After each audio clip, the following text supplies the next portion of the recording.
See how much you like riding? Everybody does. I hope that you don't have one. Nice. It was, She reminded.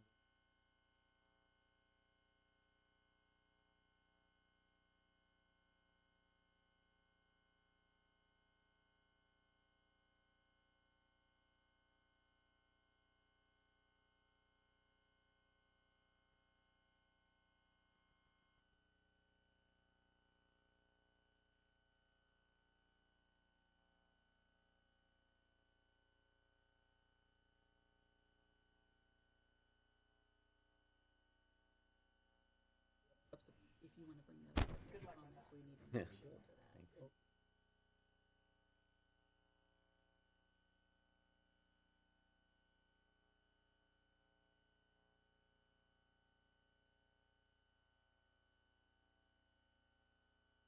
Don't forget, you need the mic to go a little more. Test 1, 2, 3.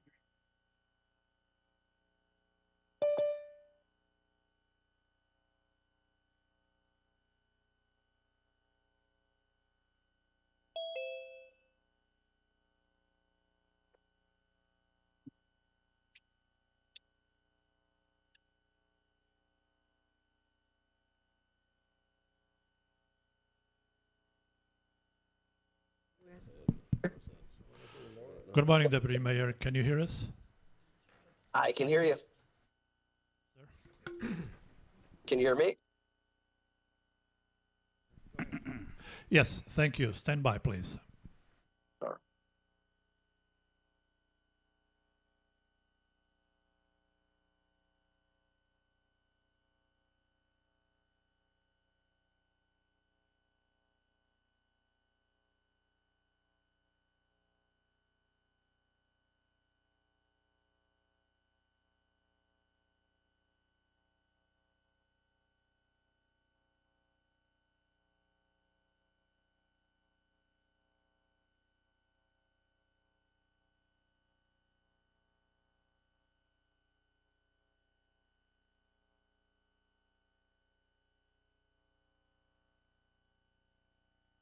Brad Rogers of First Presbyterian Church for the invitation.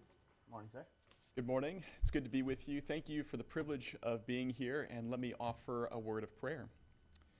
Good morning, Lord. We thank you and we praise you for this and every new day that you give to us. We thank you, O Lord, for this beautiful slice of paradise that you have entrusted to us to live and to care for.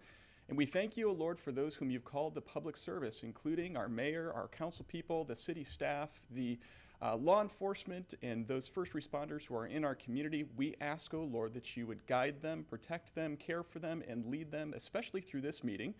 And Lord, we entrust ourselves to you and ask that you would use us for your purposes and for the betterment of our community. In Christ's name we pray. Amen. Join me in the Pledge of Allegiance. I pledge allegiance To the flag of the United States of America, to the republic for which it stands, one nation, under God, indivisible, with liberty and justice for all. Do the roll call. Councilmember Bogas. Here. Councilmember Carr. Mayor Gibson. Here. Councilmember Corey. Here. Councilmember Fullick. Councilmember Fitzpatrick. Here. Deputy Mayor Purdon. Here. All right. Can I get a motion for Jesse to join remotely? So moved. Second. All right. Roll call. Councilmember Bogas. Aye. Mayor Gibson. Aye. Councilmember Corey. Aye. Councilmember Fitzpatrick. Aye. All right. Thank you. Did anybody lodge Laura Carr's no vote? She's walking in now. She wasn't here, but she is here Okay. now. So.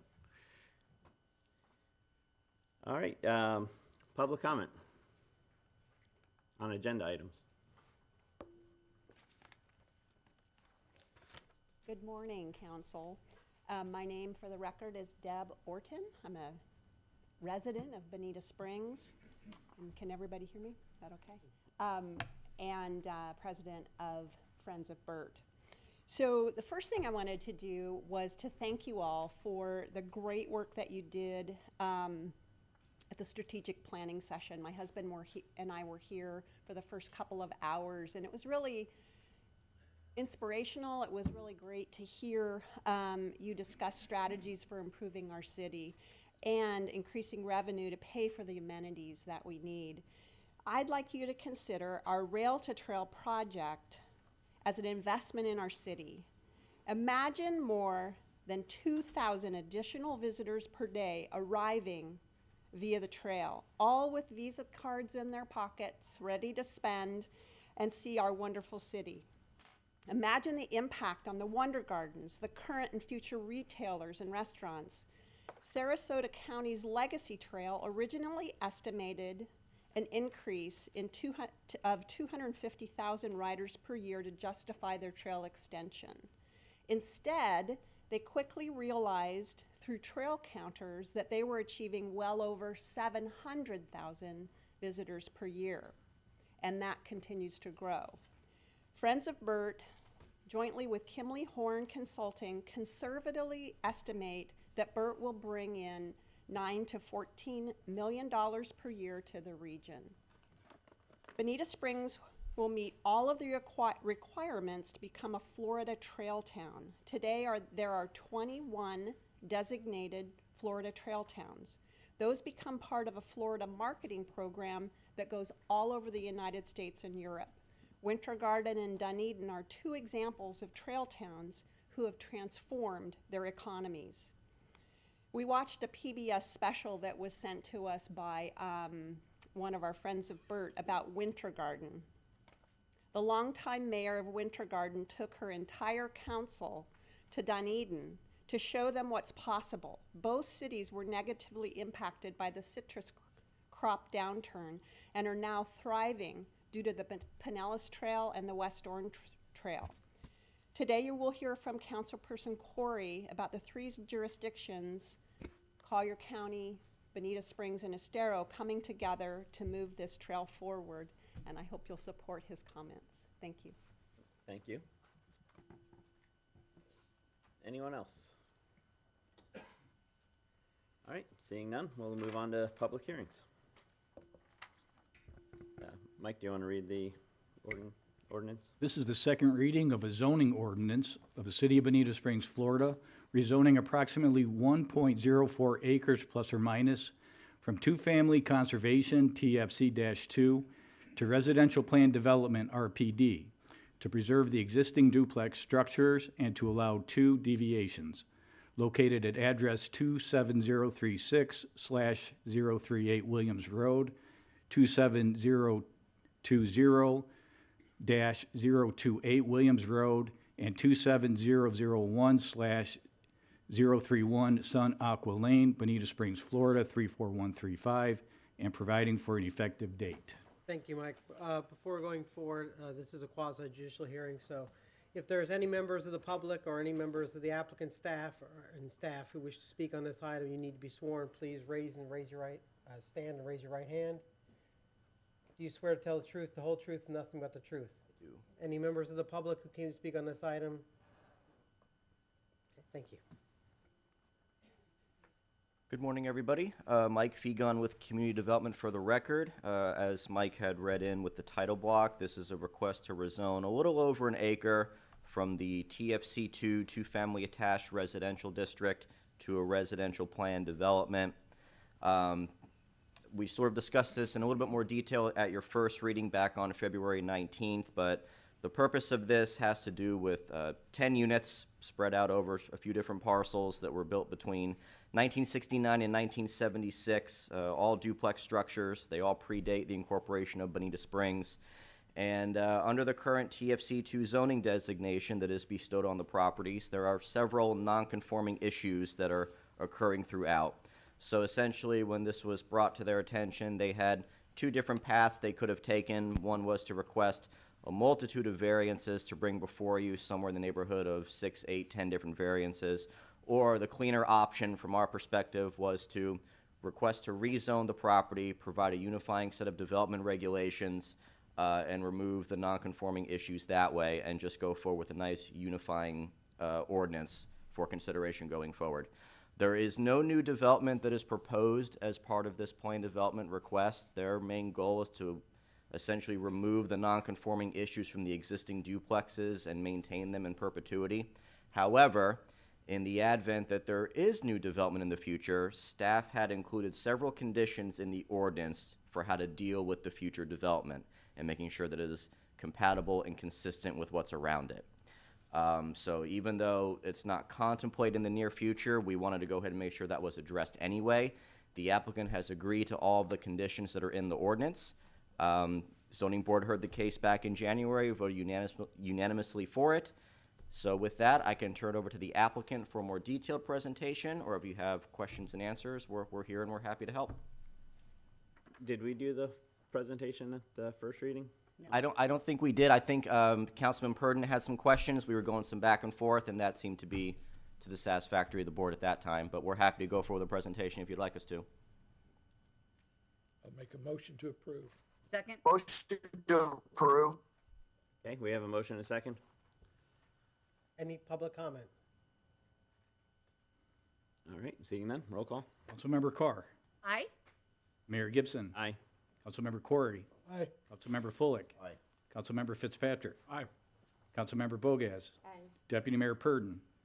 Aye. The motion carries. All right. Okay, moving on to consent agenda. Motion to approve? Like to pull. Oh, do we have to have public comment? No.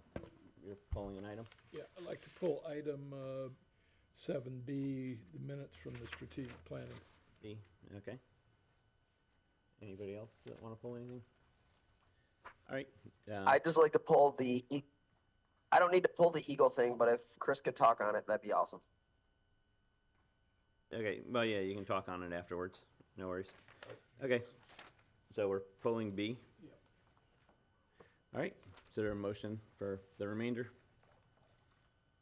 Yes. Okay, good. All right, roll call. Mayor Gibson. Aye. Councilmember Corey. Aye. Councilmember Fullick. Councilmember Fitzpatrick. Aye. Councilmember Bogaz. Aye. Councilmember Carr. Aye. Deputy Mayor Purdon. Deputy Mayor Purdon. Aye. All right, so B, Chris? The only thing I wanted to mention on B, which is the minutes of the strategic planning workshop, was I think that if we go back and check the record, there were more topics listed for a workshop than the 3 items that were listed here. Including ADUs, including the downtown parking garage, and so forth. And I'd just like to have those minutes, have that go back and check those minutes, but I'm pretty sure that we had more than just the 3 items listed for public workshops. We can continue the minutes to the next meeting so that we can double Yeah, check. if you can double check the minutes. I don't know what Jesse had in mind about Eagles, so Jesse, you might want to comment on that. Jesse, you wanted to say something on E? No, I'm good. I'm sorry. I'm cool. Okay. Anybody else want to say anything on the consent agenda? I'd just like to point out that the county commissioners are going to take away the power of the city to do extending resolutions for hurricanes. And they're going to go back to 30 days, and then you have to submit all your changes and requests for spending to the county commissioners, and they'll make the decision on how it's spent. Just heads up that that's what they're heading toward. All right, we'll move on to the presentations.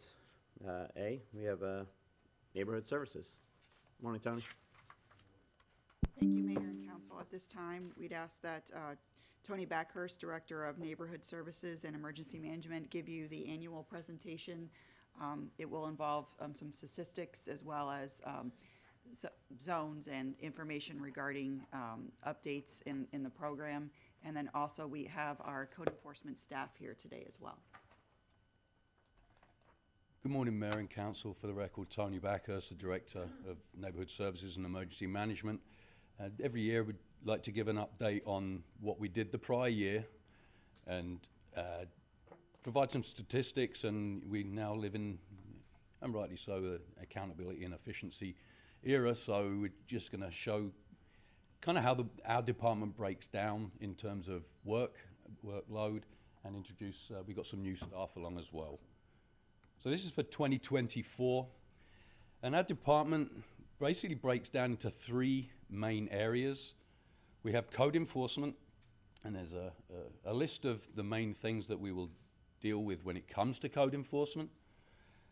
Property maintenance, unpermitted work, unlicensed contractors, and I'm not going to read the whole list, and they're not put in any category for importance, but you do see at the bottom the signs, the snipe signs is at the bottom, which is an ongoing issue constantly. They appear every single day in the mornings, and constantly dealing with that. We then, the second component is permitting, and we do licensing and administrative work, which is a huge portion of what we do. And we have here, we're very fortunate, we've got a residential rental property permit program, and I'm going to get into some of the numbers on that further on in this presentation. And we've got roughly 2,300 residences, and I wouldn't say every rental, there are exceptions in HOAs and stuff, but single family residential, if they are rented out, they're on a 3-year cycle. We are ensuring minimum standards within those homes. And then the third component, which has obviously grown over the last few years, the emergency management. So our department oversees the emergency management portion for the city. We have an emergency operations plan, which this year, and that will be coming up in a few months, we'll be doing a presentation on that. It's turning into a comprehensive emergency management plan, as more and more of the tasks associated are coming down to the cities and individual municipalities to take care of themselves. So there has been that movement, and we've adjusted and moved along with that. So that is full of acronyms, and I'll save that for my next presentation in a few months, where we talk about FROC and all of those things that are incorporated into it. It is a very, very large component of what we do. And when we look at our org chart within our department, I've color-coded it as best as possible to kind of show where the work is, how the work is broken down.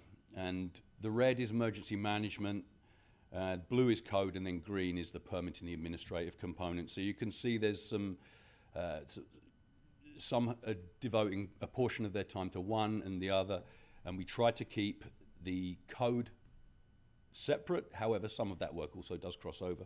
You can see the deputy director, which is Chris Campbell, who's there, and his entire time is devoted to emergency management. He's the liaison with Florida Department of Emergency Management, FDEM. He's coordinated everything for our FROC, Florida Recovery Obligation Calculation, which has to be done every year, which Chris is definitely the person to speak to that, but it's the way in which, easiest way to explain it is it's kind of an audit every year by the state to see where we are at with regards to our emergency management component. And as a result of that, we attain a score, and the score is then goes towards reimbursement, and also assists with grants and anything related to emergency management. So we've now created a 5th area within the city. So we've got 4 main zones, and then the 5th is the downtown. And zone 1, which would be the north component, would be Adam. I'll just ask Adam just to stand up. Adam Playford. Adam's new with us, and he's got an extensive construction background and has just started with us, and he is the inspector for that area. Zone 2 is the northeast, and that is Angel Cruz. And Angel's been with us 7 years, and he is taking care of that area. Zone 3, which has been very busy the last few years, is Tyler Douglas, and that's out to the west. That's Hickory and Imperial Shores.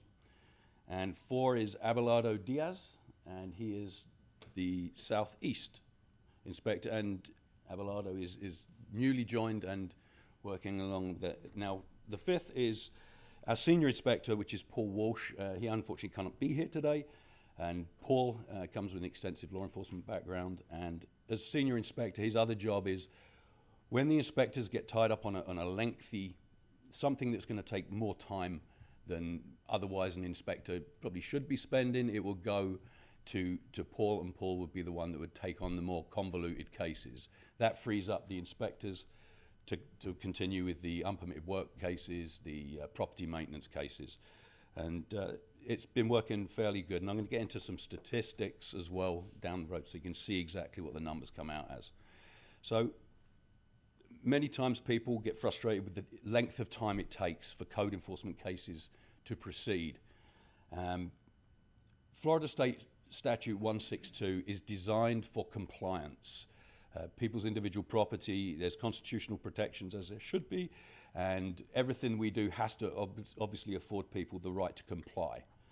So it's designed with that in effect, and in a prior life when I was in law enforcement, it's prove your case once and you can go to court. Sometimes there's convoluted cases too. Code is a very different animal altogether. It's usually 4 times you're going to have to prove your case. Because there are times lengths of time to comply. So what I've just put up there is the actual the process for an individual code case, whether it's proactive or reactive. It will come in, and then the inspectors have to follow exactly through this workflow.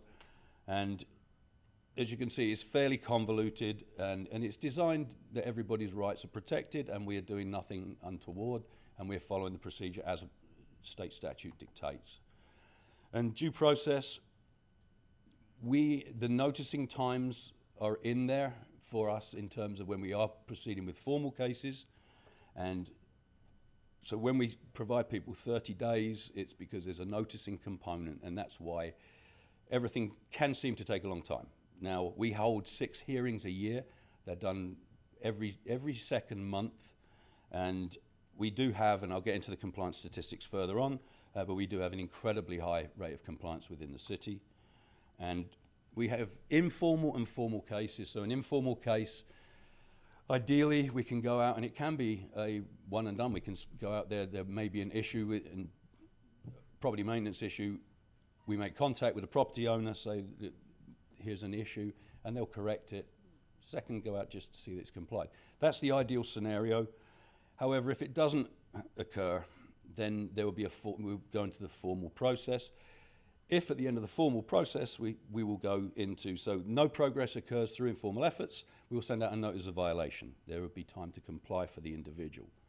If at the end of that time period we're still in the same predicament, then it's a notice of hearing with time to comply. Then they will go to the hearing, and at that point then we provide our evidence, the individual will provide their response to that. Then there's time to comply before an imposition hearing. So the imposition hearing is then, if nothing has been rectified, at that point, then the fines will be imposed. So that's kind of explaining the hearing. It gives everybody the ability to rectify the problem. And so when we get into the actual overall numbers, in 2024, we were just under 24,000 activities, responsive activities, which is what we've gone out and actually looked at. So pretty high number, and when you look, I've been compiling statistics since I started, which is over 7 years ago. I did this to see, where we're tracking. Now, you can see a huge jump from 2021 to 2022. That was Hurricane Ian, and we went up to over 28,000. 2023, no hurricane hit, but you could see there's still a high number. And as you can see, we had Helene and Milton last year, and we're up at just under 24,000. So, we're not far off of doubling what we've done over the past 6 years here, and we just see a continuous increase.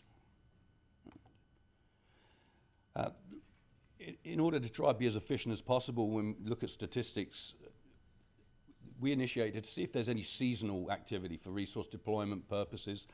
And you can see it's fairly steady. Obviously, you get September, which was Helene, and then October was Milton.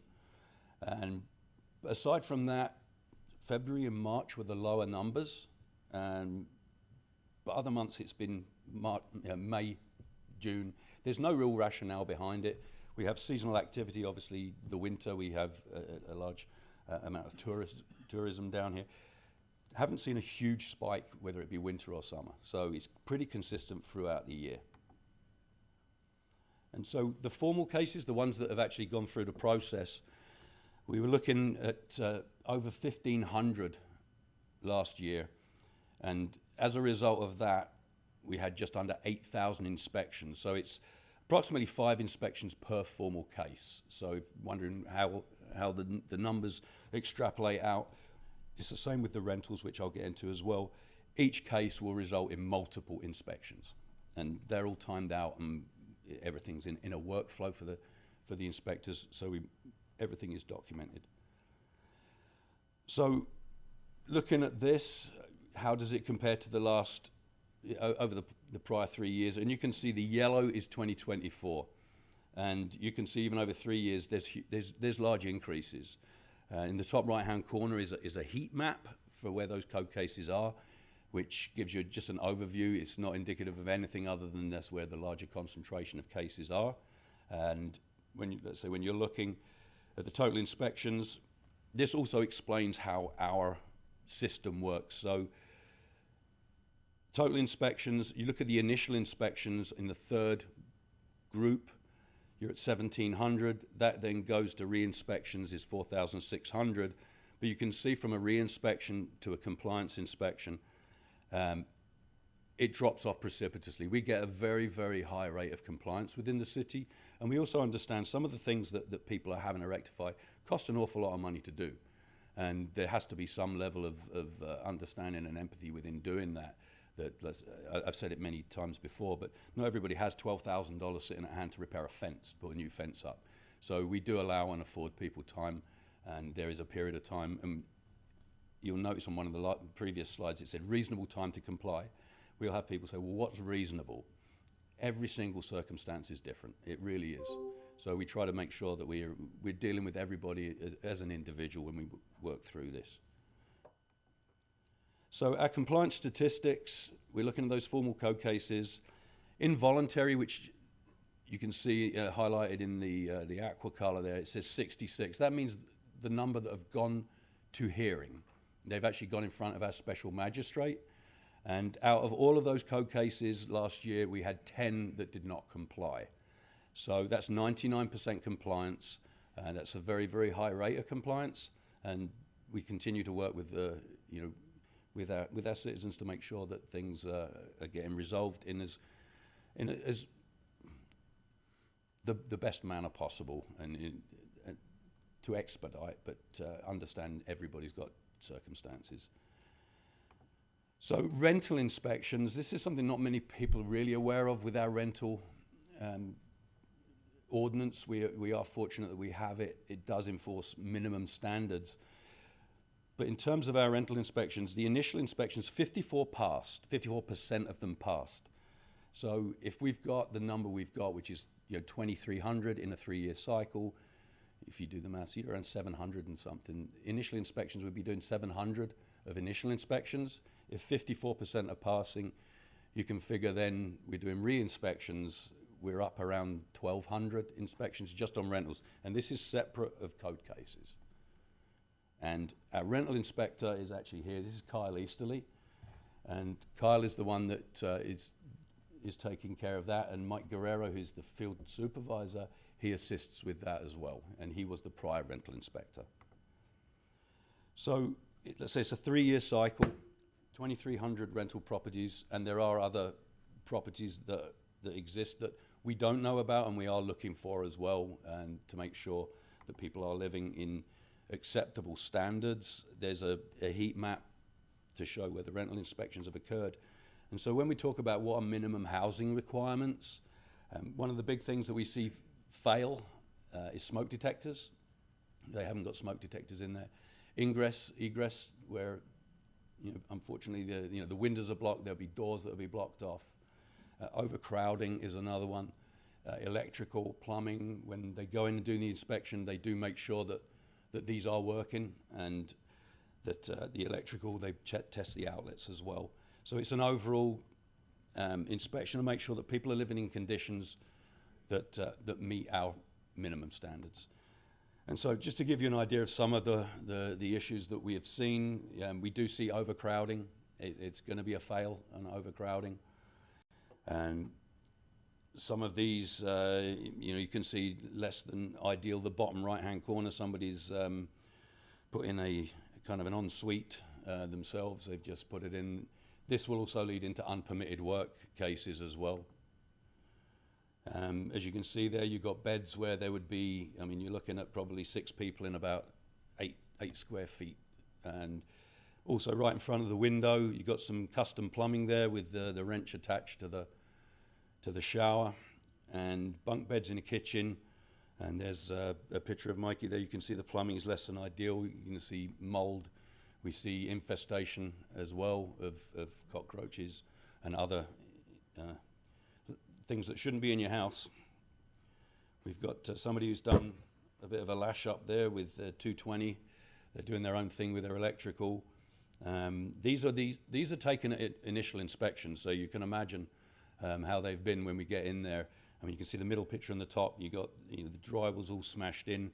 The electrical is a common occurrence, so where we're seeing stuff like that, which people should not be living in, where you open, no plate on it. The plumbing there you can see is less than ideal. And again, the bottom left, we've got another lash up with electrical, where it's tons of stuff plugged in.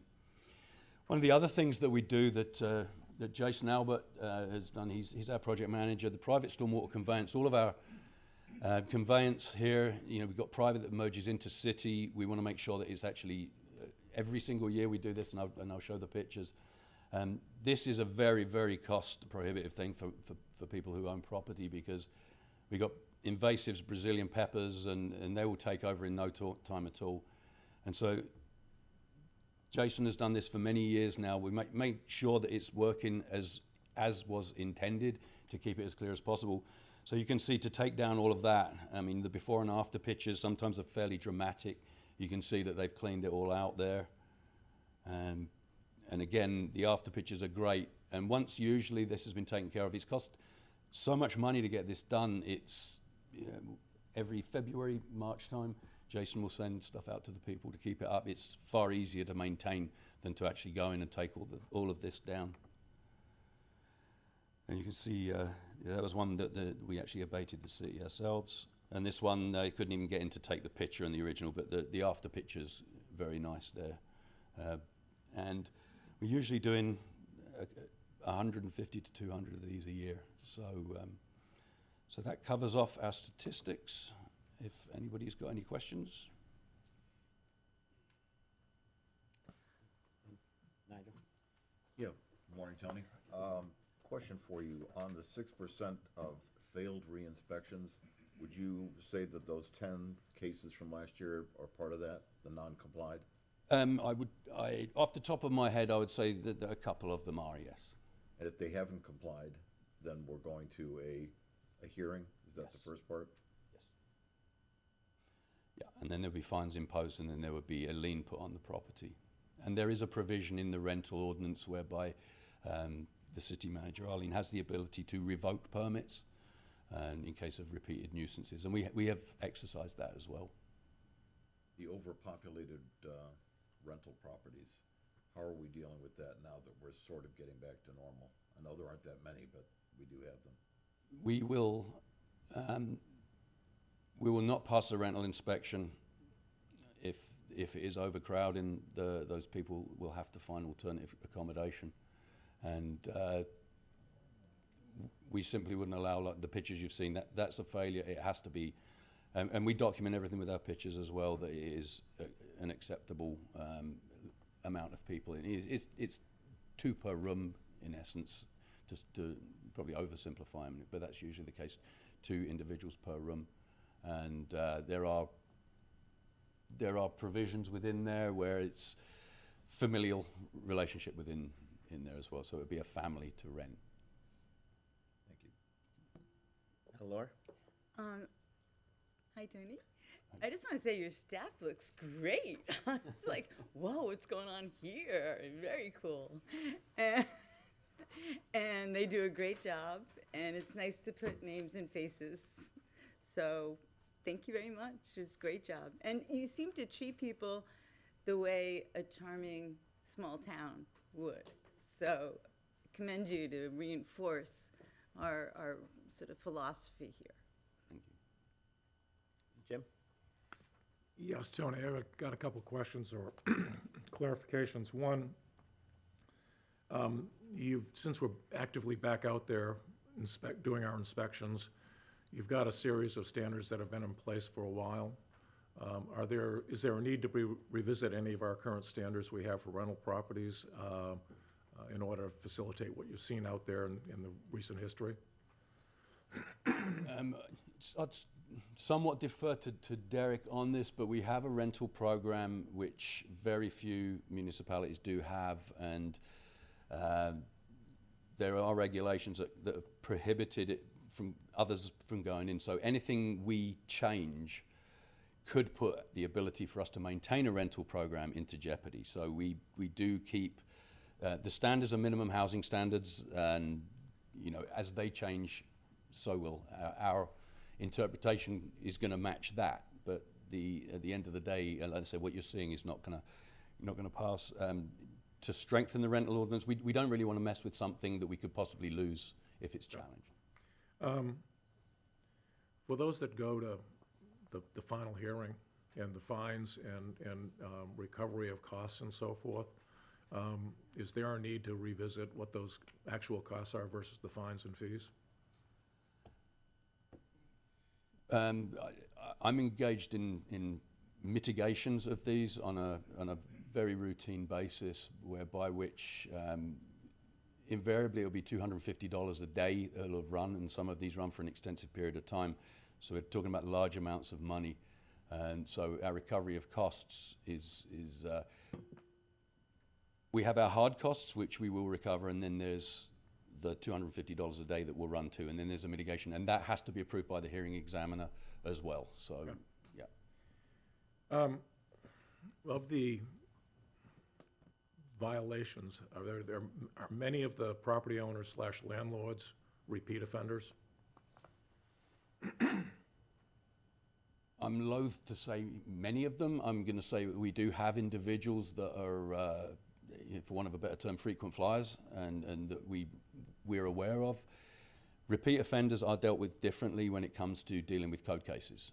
So repeat offenders, we can bypass certain steps that we would otherwise not normally have to do. So a repeat offender also would go to a $500 a day fine. So repeat offenders would also hold to offenses across multiple properties that they own, or just a single property?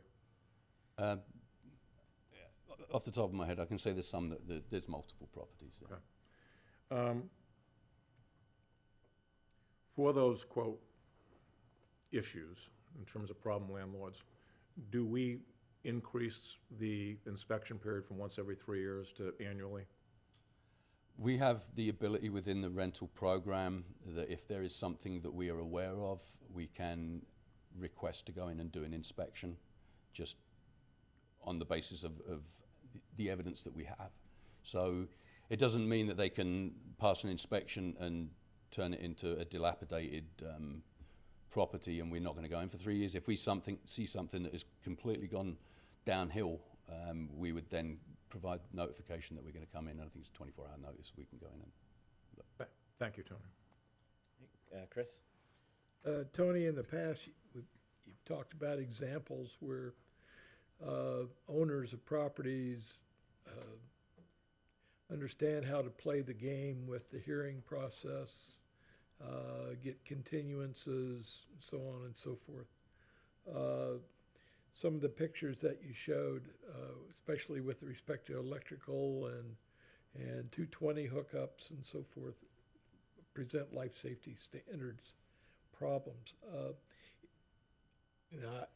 Maybe this is for Derek, but is there anything that we can do with respect to our ordinances over the hearing process to make it easier to force compliance and sort of be able to manage the game better around hearings than the owners are able to manage the game. It's just, some of this must be very frustrating. I can remember it wasn't necessarily about housing, but people putting commercial vehicles on their property off Dean Street. And that went on for months and months and months. So is there anything that we as a council can do to make your job easier? I'd say it's probably a discussion between Derek, myself, and to come up. I mean, we do have the like life safety issues. If we see something that is unsafe in the property, we're going to post that as uninhabitable. So at that point, then that would be dealt with. But I think probably this is a conversation had by every code enforcement department throughout the state and beyond when you're dealing with repeat offenders. I just don't know how much the state limits our ability to be tougher on this stuff. So, well, the entire process is state mandated, and obviously Florida is a very property rights focused state, so the process is slow. I can't speak to what would help Tony's department out more. Probably more resources always helps, but when I have worked with communities in the past that wanted to expedite compliance, that usually means expediting through mitigation, which unfortunately means getting ahead on your skis, which means spending money, taxpayer money, to correct private property issues and then trying to collect it later. So there are ways to expedite issues, but then you're digging into your pockets instead of having the property owner dig into theirs. And those should really be reserved for the worst case scenarios, because otherwise it starts to become a budgetary issue. I mean, cities that I've seen where they'll dedicate money towards demolishing structures will find very quickly that that budget just increases exponentially. And they amount to a 0% interest loan on a piece of property to bring that property into compliance that you may not collect unless you're able to foreclose on it or until that property trades hands. So, but everything I've seen so far, and I apologize, we had one of our 6 hearings last week, and I was sick and tried to separate myself from staff, but got Tony sick. So if he seems a little off today, that's probably my fault. But I'd say that your level of compliance is exceptionally high here. So there are of course always you're going to get the complaints about things like commercial vehicles, and sometimes that's just giving enough time for the owner to find something, but they'll play the game of taking the vehicle away and then bringing it back 6 months later, and that's why you come in with the repeat violator fines and you rack those up over time. Tony, quick question, if you would clarify this. You said that on multiple offenders that going from 3 years to 1 year, it's a request to the property owner? No, we can mandate that. Well, we can't alter the 3 years. The 3 years would require a change to ordinance, but when we see properties that, and especially individuals, that we would go in more often if we see something that, or are told something, like we'll have tenants complain and then we'll go in and do an inspection. How do you get inside the unit if you only have a 3-year right? Contact the property owner or manager in some circumstances, and we would request. Are they required to give you access? Under ordinance, yes. Okay, great. That's what I wanted to know. Jesse, did you have any questions? No more comment. I just wanted to Tony, you guys do such a great job. I mean, it's one of the most essential but difficult jobs that the city has, and you do it flawlessly. And I joked to my wife the other day, Tony is the definition, or that you are the definition of by the book. Like, if by the book was a person, it'd be you. And I love that, because that's what you need for this position. Because, I mean, as many people as you interact with, to have a compliance rate that you do, and to not have the level of complaints that, you know, we get in every other department. Look at Domer. He's like, I know what you're saying, Jesse. You know, we don't get that very much from you. So, I mean, that really goes to how you interact with the community on our behalf. And it's a very, you know, it's not something that we celebrate very often, but you do a great job with it. So that's all I got. Thank you. And I'd like to say, our team is phenomenal. They're the ones that do an incredibly difficult job. They're fantastic. Yeah, I just had one question. When we do revoke a permit for rentals, how do we make sure that they're not actually renting it behind our back? We keep an eye on the property, and we'll watch the property. It's There's routine inspection zones, so we don't in any means target a property, but there's routine inspection zones. So if there's an idea that there's rental in that area and there's been a revoke of the permit, there's a consistent method of review of that zone. So we'll have allegations, just to try and, if I can kind of explain it, we'll have allegations. People say there's 12 people living in a house.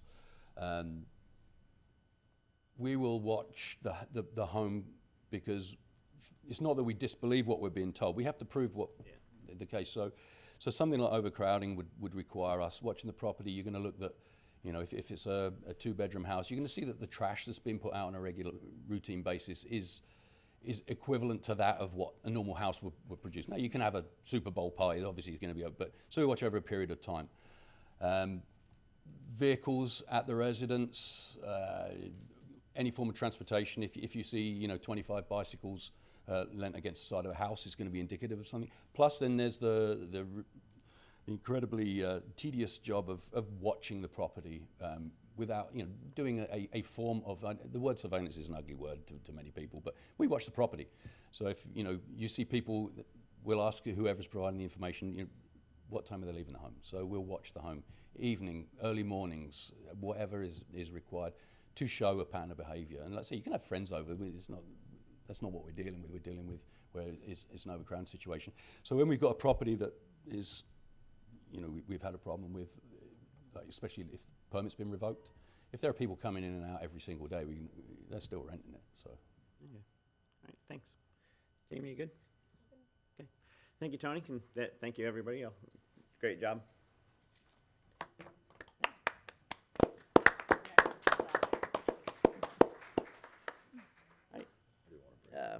Next presentation is Parks and Rec. Nicole. Thank you, Mayor and Council. At this time, Nicole Perino will come forward, our Parks and Recreation Director. If you would allow us to present the Parks Capital Improvement Project update, this would take the place of a normal CIP workshop. The reason we're asking for this is there's some action items under further into the agenda that we would like to vote on, that like a vote on from council. So we're preparing this presentation first. Good morning. Good morning. Nicole Perino, Parks and Recreation Director. So as Arlene said, this will be your Parks Capital Improvement Project workshop, but in a real meeting. So I do have requests, so that's why, again, we needed it in a real meeting. So we'll go through a bunch of, these are mostly larger capital improvement projects. We do have many other projects going on that I can touch on, but the ones that I've highlighted in this presentation are the larger projects that we're working on. So the big one that you all have known about for a while now is we did have a master plan for our baseball complex, and we have been going through the phases.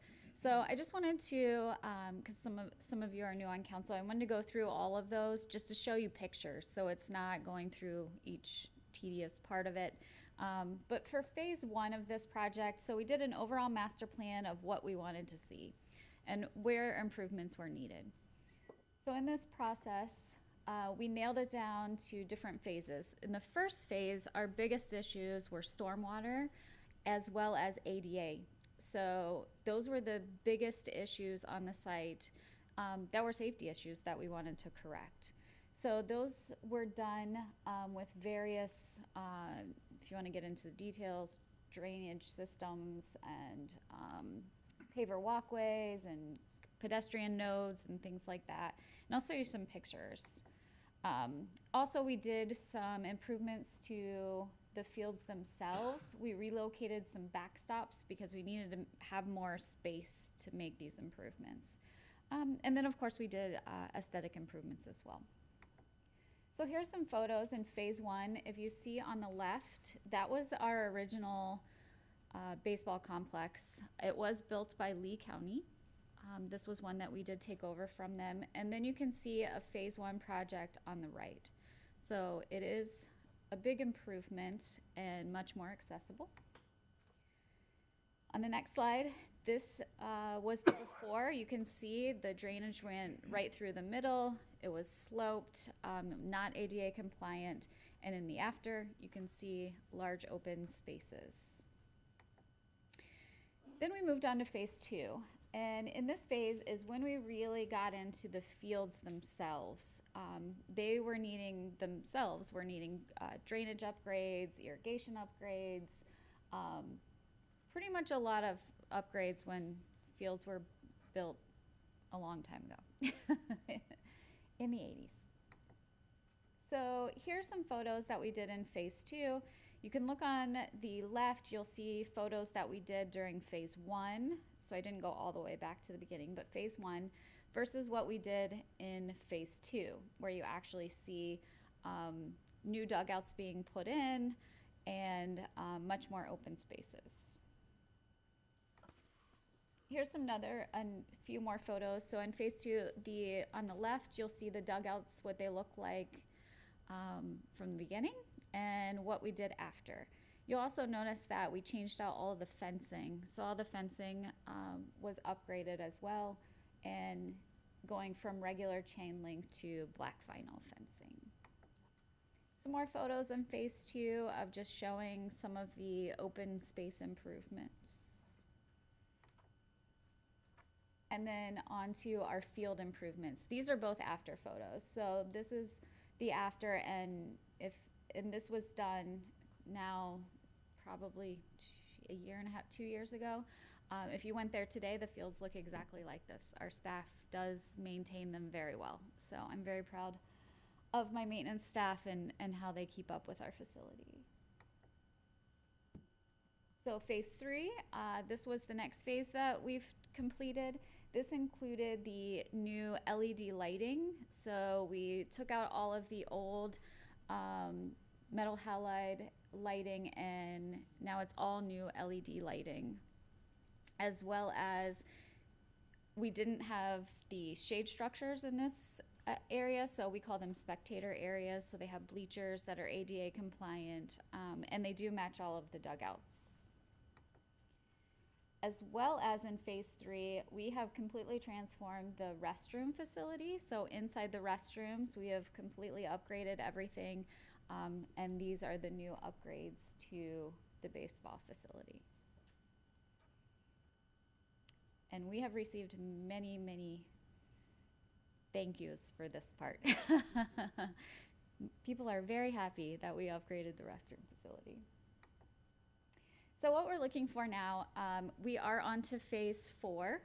And in this phase, the biggest thing a request that we received from Little League in the beginning of this project was, one, they knew we had to do the ADA and all of those upgrades, but they very much are in need of t-ball fields. So currently, the little ones are playing on a larger field. It would be much more helpful and conducive to them if they were playing on small t-ball fields. So the addition of 2 t-ball fields, as well as additional parking.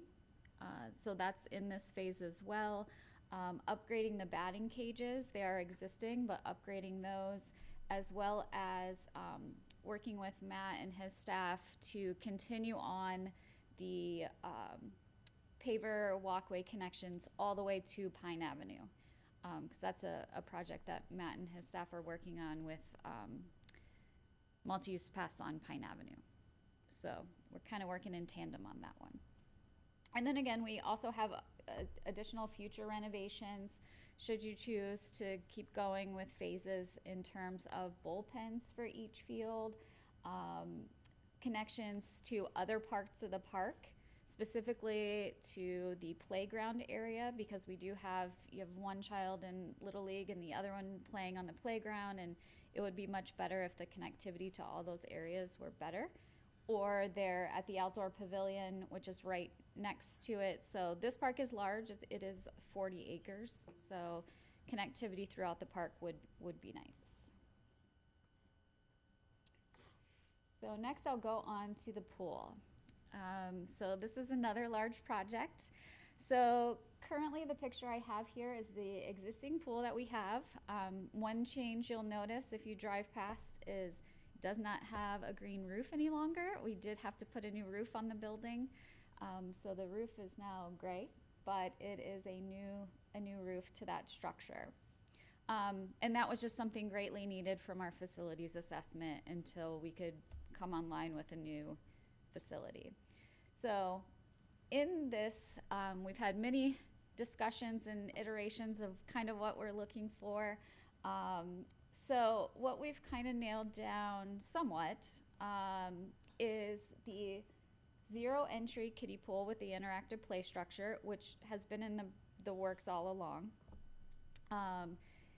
This pool was built in '89, so it is time to build a new pool.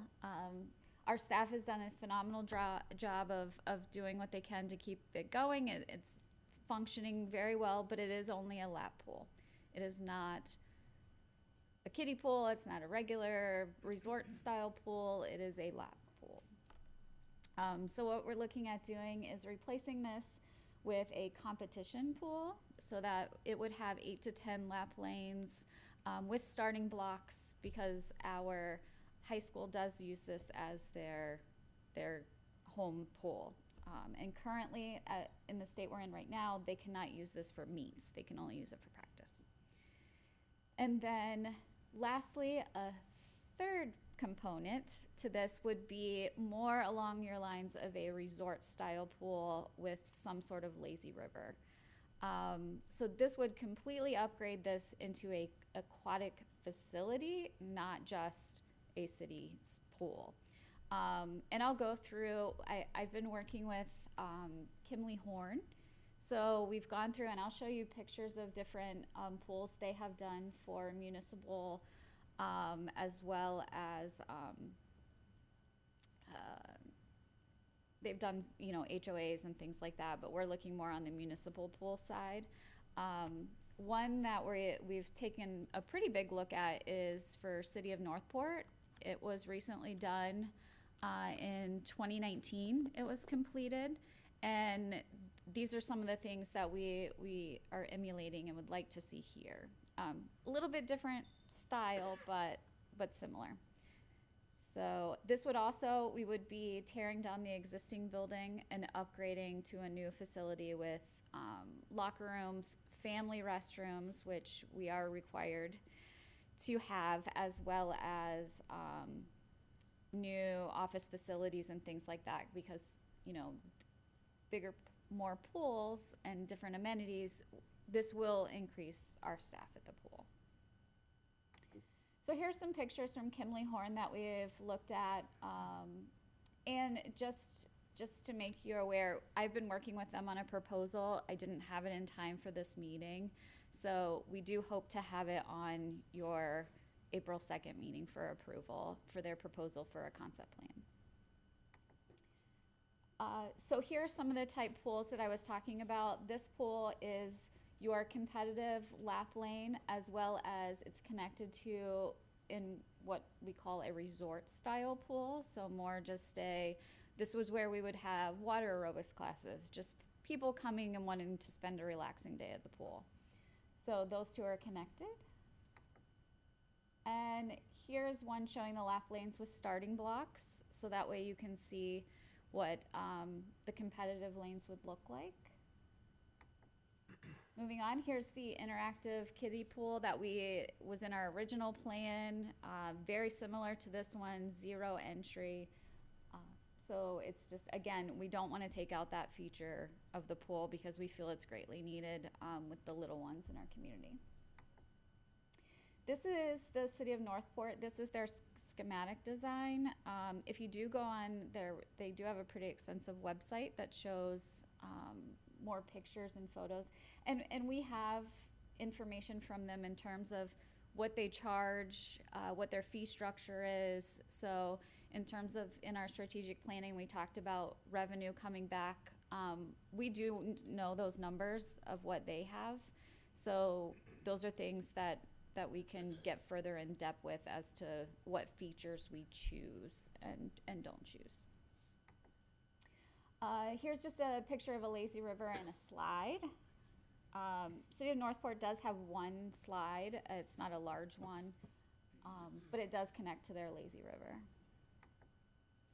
And then here's some other photos, again, of the 3 separate pools with the lap lanes, the lazy river, resort style with the children's activities. So this is some of the things that we were talking about for us. This one does have a whole separate slide system. May or may not be what we're looking to go with, but just wanted to show you some different options. And these are all pools that were designed by Kimley Horn. So next we're on to our new soccer complex, the Lightner Creek Soccer Complex. So this is adjacent to the dog park. So this will be constructed in, currently if you're looking at on East Terry looking at the dog park, this would be to the west, the western portion of the property. And it would be 1 adult soccer field and 2 youth soccer fields with a concession, restroom, maintenance storage building. And the restrooms would be for both the soccer fields as well as the dog park, because currently the dog park does not have any sort of restroom facility. And based on usage, when soccer would be used and when the dog park is used, they're kind of going to be pretty opposite. I mean, there will be some overlap, but we feel that dual use should work out, as well as some additional connectivity through both. And this will also increase parking. So if parking is full at the dog park and the soccer fields aren't going to be used, you could use the soccer parking because we will have interconnectivity through both. We'll also have an entrance off of Bonita Drive as well as Terry Street. So there will be 2 entrances to this park. The great feature about this is we are looking at a youth soccer facility only. This is not an adult facility. It will be for the youth. And we do have in the back portion, I guess you would say, of the dog park, you actually have several walking entrance or biking entrances into this park currently. So a lot of the kids that live in the neighborhoods behind the dog park new soccer complex will be able to walk and bike to the soccer fields instead of getting onto Terry and trying to go to Marnie Fields or trying to go all the way to the soccer complex on Kent Road. So this is going to be much more accessible to the kids in the area that utilize these facilities. So we are very excited about this project. This is in process right now. As you can see, we've completed a lot of the traffic study, the site plans. We're working with the architect for the building. Where we're at in the process is we hope to be submitting to community development in April for this project, as well as South Florida Water Management District, because we are changing the grading and drainage, as well as we're looking to add a well for the irrigation for this. Instead of being on BSU, which we currently are for the dog park, we're looking at getting off BSU metered water for irrigation. And so we are hoping, our hope, I know this is going to be a question Jesse's going to ask me, is when is construction going to start? We are hoping that we can start this construction this fall. We think that's a pretty attainable goal. Oh, wow, that's awesome. That's awesome. And that's exactly what I was going to ask, but it looks beautiful. Yeah, great job. Thank you on that. And you're absolutely right about the connectivity to Rosemary Park. This is huge for those kids up down there. So just great job. I knew he was going to ask me that question. So moving on, Marnie Fields. This is another one that we're working on. So what we're working on in this is under power lines, as we all know. I am working with survey to get a lot split survey because the Eagles did give us additional land that does need to have some due diligence to see if it's possible for a permanent restroom facility to be built there, because it's not under the power lines, but we do have to talk with them about setbacks and things like that, as well as working with BSU to get that connection for water and sewer. What we were originally working on was water and sewer to the restroom trailer, so that way we did not have to rely on pump outs. It could go directly into the sewer with BSU. And when I say restroom trailer, this is an upgraded restroom trailer. It's not, it is one of the higher ends, but it is a trailer, but nonetheless. Hey, I have a question. Can we do a real one? A real restroom. Because I mean, optically, it's nice to have an upgraded porta trailer, but it's still an upgraded porta trailer. So like if we're gonna hook up to water, could we put bricks down and actually have a regular restroom? And I only say that because optically, when we get all these people who come over here and they already comment immediately on the fact that our kids are playing under lights, and then they're looking at our little portalettes, it's kind of embarrassing. So if we could have something more structure like, as opposed to something more trailer like, I think it would be a better look for us as a city, for people who are visiting, and it probably, aesthetically it'd probably be better for the people driving by down there too. So I don't know what the barriers to that would be, but I think it would be a better, if we're gonna do it, let's do it, but let's not make it look like a fancier. I mean, there's a portalet's great when you have to go, but a portalet that has wheels on it isn't much fancier. So if we could just get an actual structure, I think we could probably find money for that. And I think it'd be well spent. So to answer that, yes, that's what we're looking to construct in the new property from the Eagles, because that's not under the power lines.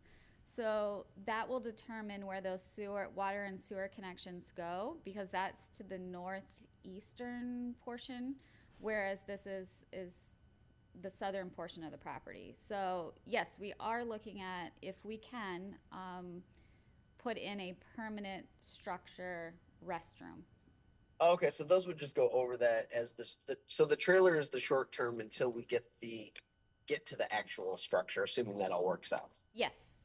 Okay, beautiful. Okay, I was just making sure. Okay, gotcha. Awesome. Thank you. Beautiful. You're welcome. So we'll move on to the soccer complex. The soccer complex renovations, this is the one on Kent Road. It is next to the YMCA. A lot of people think it's the Y's facility. It is our soccer facility. We do have 3 full-sized soccer fields here. What we're doing in this, and what actually we have completed, the concession stand and the restrooms have been fully updated, just like the baseball complex. The facility, the restroom shapes and are exactly the same layout. So we used the materials at the baseball complex and did the exact same thing. Helps for us in terms of maintenance and upkeep to have the same materials. And the building is now a different color, as well as we are in progress of changing out the roof. The roof will be switched to a metal roof, just like we did at the baseball building. And the roll down doors for our maintenance, as well as the concession, those are in process of being replaced. Those are ordered. But another item that we would be asking for in the CIP, which we do have citywide LED conversion, we are looking at changing out these metal halide lights to LED lighting. So that will save on cost in terms of electric, because these are highly used fields. So we are looking at requesting in the CIP for LED lighting for this facility. Nicole, will you just touch on the fact that in the future, not Yes. in this CIP or even the next, we would want to explore the artificial turf as Collier County's been reviewing? Yes, so what we are Drainage doing, issues. yeah, I'll go back. So these fields do have, unlike Marnie is pretty solid, and in the new facility the drainage will be upgraded. These fields do have some drainage issues where when the watershed comes down, the water flows underneath these fields, causing them, they won't look wet, but as soon as you walk on them, you squish. So we would like to change the grading of these, and we would like, based on what other municipalities in the area, we would like to do a phasing approach of possibly changing these to artificial turf so that they could be used year round. Because right now we stagger the maintenance. We're having to do a lot of resodding of this facility, especially because, if someone plays on it and they're wet, they're destroyed. The sod is destroyed. So we are only exploring at this point, the possibility of phasing each of the 3 fields for artificial turf. So I don't have numbers at this time. We are looking at the drainage and what can be done, if that will help because during the fall, when school soccer starts, these fields are closed quite often because of the water that these fields hold. So we are looking at upgrading that. Next is the community park tennis courts resurfacing and fencing. So again, this is just resurfacing the courts and upgrading all of the fencing, because as you know, if you drive into community park, you will see the baseball complex and everything brand new. So we're trying to upgrade the other facilities to match. And that will mean changing out the fencing to that upgraded black vinyl coated fencing, as well as community park playground, resealing that surface, and again, upgrading those fencing. A big addition to this that we get asked almost every day is the addition of a restroom facility for this.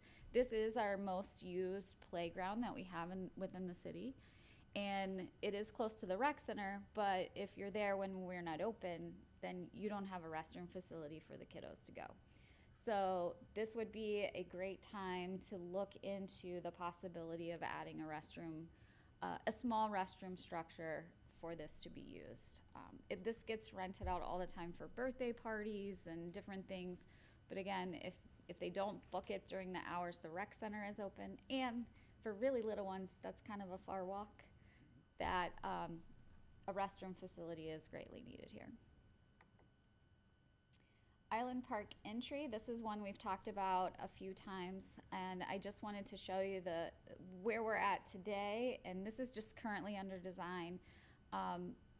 This would be a bigger project in terms of we need vehicular access to Island Park, because right now, especially during storms and things like that, when we need to do tree limbs and getting debris and things like that, we only have pedestrian bridges that get into here. So we really need maintenance access for us to be able to get in and out, as well as upgrade an entrance. So this would be off of South Riverside Drive instead of coming off of Depot Park and across the Red Bridge. So this would give us a much brighter entrance, as well as accessibility for us to do maintenance to this park. Next in your CIP, you'll notice we do have planning funds for to upgrade the Depot Park playground. So this would renovate the existing playground as well as the building itself, the depot restroom facility building, and take this park all the way down to the river instead of just that little section. So it would be looking at a comprehensive plan for the entire depot park, not just what we have, and then down by the river, because you kind of just have a blank spot. So it would be looking at upgrading that facility. And again, we just have funding currently for planning purposes. And this would also be a good time to highlight that. I don't specifically have it as a slide, but we are in the process. We are kicking off our park master plan. That is a grant that we received through CDBG DR funds for $500,000 to do a citywide park master plan. So that is solely funded by those grant dollars, and this is a type of project we would be looking at through those master planning efforts to see, again, what are our needs, what is our current inventory, what do we need, and that will go through a series of community workshops and to find out what exactly our community needs and wants.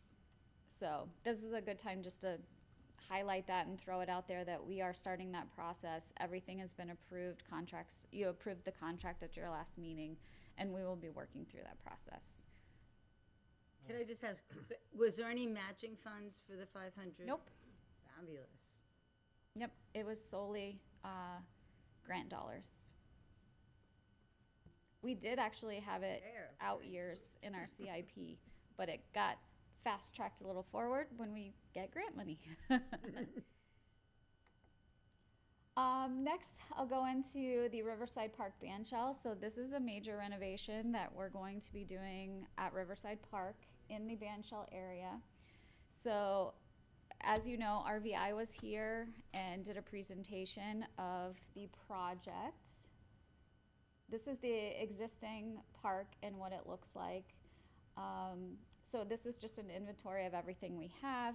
We are looking at making this much more usable, as well as ADA compliant connectivity, as well as you can see, the lawn is very difficult for us to maintain with the number of events that we have here each year. It's a fantastic problem to have that we have so many events, but at the same time, the lawn takes a beating. So by the end of the season, the lawn doesn't look like it did at the beginning of the season.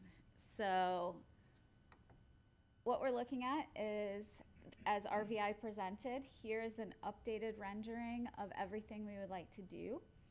It is the biggest thing is it's going to increase circulation through the park and through downtown, so more connectivity to other parcels, to sidewalks, to connections that we have to the downtown.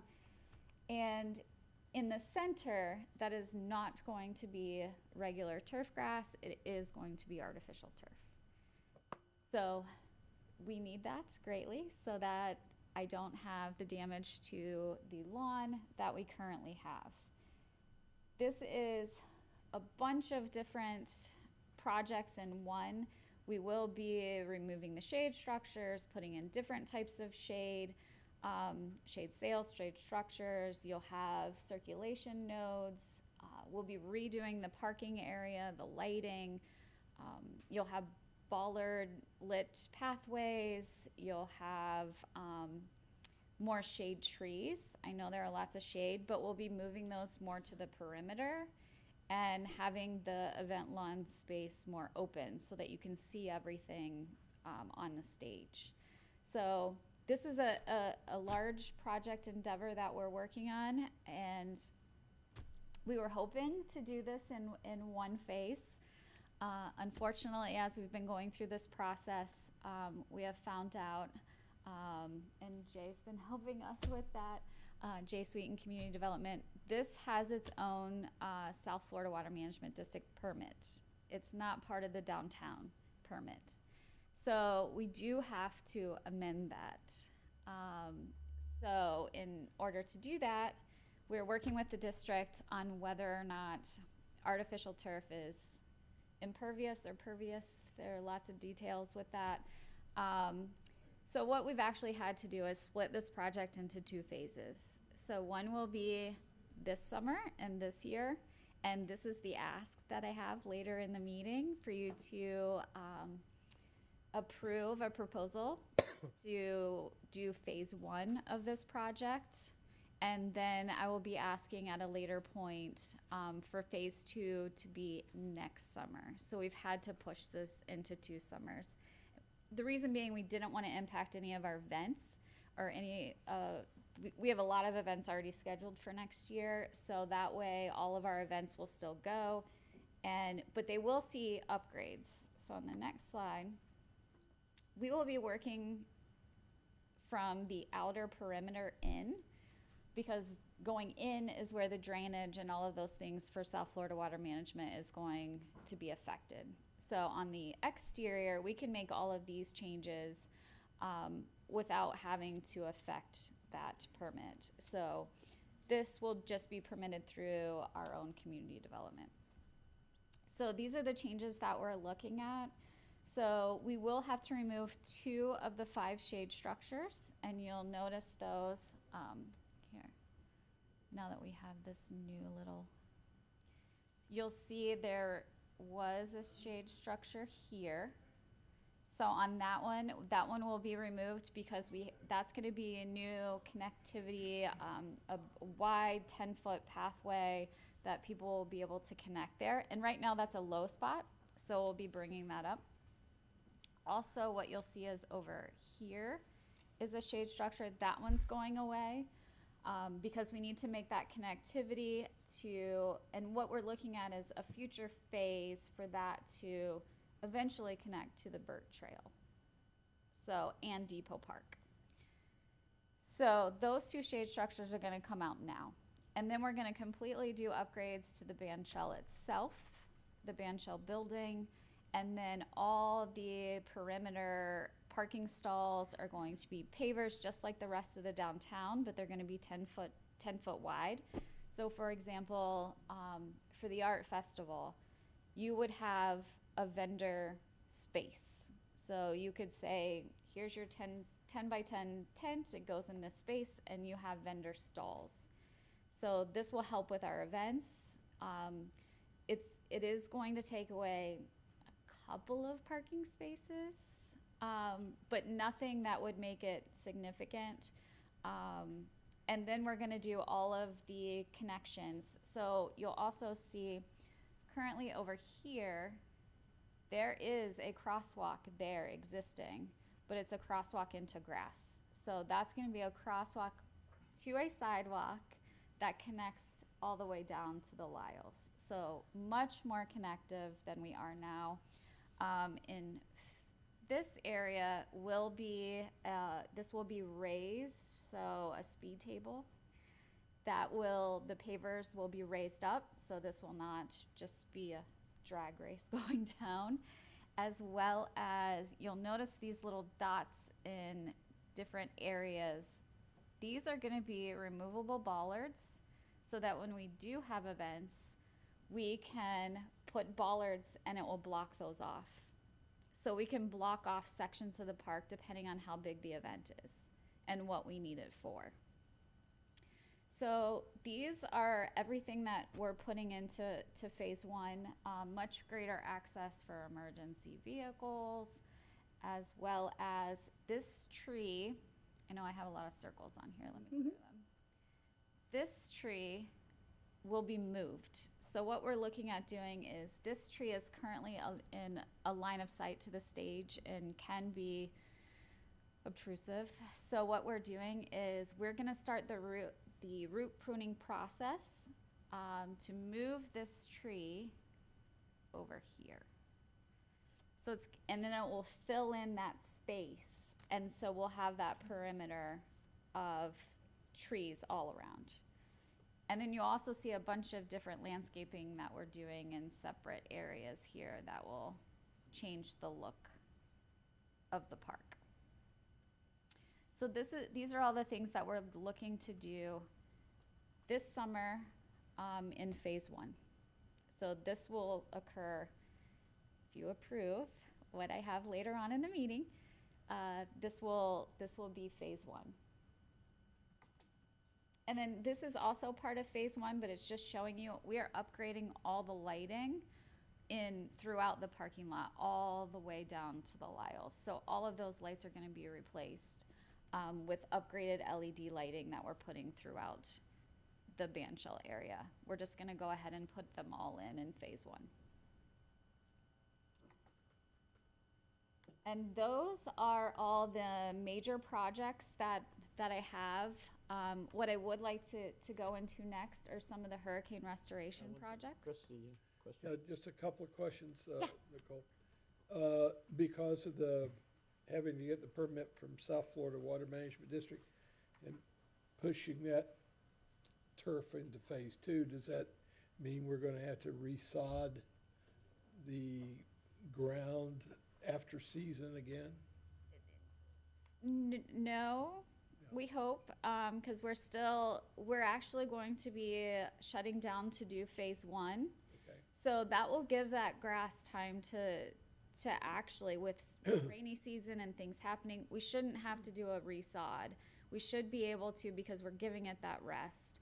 Because we're gonna shut down and then we're gonna reopen for 4th of July, and then we're gonna shut back down again to finish phase 1. Okay. Second, totally unrelated question to that. We've got as I understand, we have 2 indoor pickleball courts at the rec center. We have 3 our basketball gymnasium is lined for 3 indoor pickleball courts. Is there have we received any demand from the people in the city for outdoor pickleball? So when we're thinking about tennis, people shifting over to pickleball? Well, the tennis courts that we do have, those are highly used. The only 2 tennis courts that are in the city that are open to the public. The middle school uses those. Yeah. We use them for private lessons, so we really can't mark them for pickleball. Just because it would throw out, the middle school wouldn't be able to use them as their home, and because of all the 2 charter schools. yes, and the 2 charter schools use them as well. For pickleball, though, the city we do have a partnership agreement with the YMCA for their 8 pickleball courts. So those are open to the public for use. I did meet with they have a new director. Angel actually got promoted and is now in Venice. So they do have a new director. We have discussed that agreement. They are gonna make changes because the agreement wasn't exactly being followed. So there will be more open play at the Y for their pickleball courts. But again, yes, pickleball courts have been asked for. The reason we partnered with the Y from the beginning was they had the land and we didn't. So land is a rare commodity to have. If we had it, that would be something we would be looking into. The park master plan will flesh those things out. I'm sure that's going to be a big one that people are going to ask for, are outdoor pickleball courts. So a long-winded way of answering your question. Yes, we do get people asking for outdoor pickleball courts. Currently, those are our 2 options that we do have. But in the future, if we did have the land, because you do kind of need it in an isolated area because it's loud.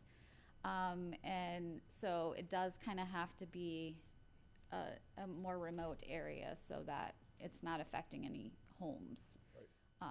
On the pickleball side, you may recall Nicole and I did talk to Angel briefly when he first got there, and apparently there used to be what was a phase 2. So there was a plan to do an expansion on what we have over at the Y, and we had actually discussed dusting it off, but everything was pretty much set, but everything would have had to be re-permitted and all that stuff. So bottom line, I bring that up now so that we don't let that discussion die with Angel, because I believe somebody over there already has the groundwork and structure done of what it would look like to do an expansion over there. And I think they were willing, was my understanding as well. That's all. That is true. Jesse and I did discuss pickleball courts with Angel, the previous executive director. They were looking to expand, but again, their staffing has completely changed at the Y, so I'm not sure where they're at on that process. But we are working. I just met them all last week, so I'm not sure exactly where they're at in the process. Who is the new director? His name is Chris Sapp, and Chris what?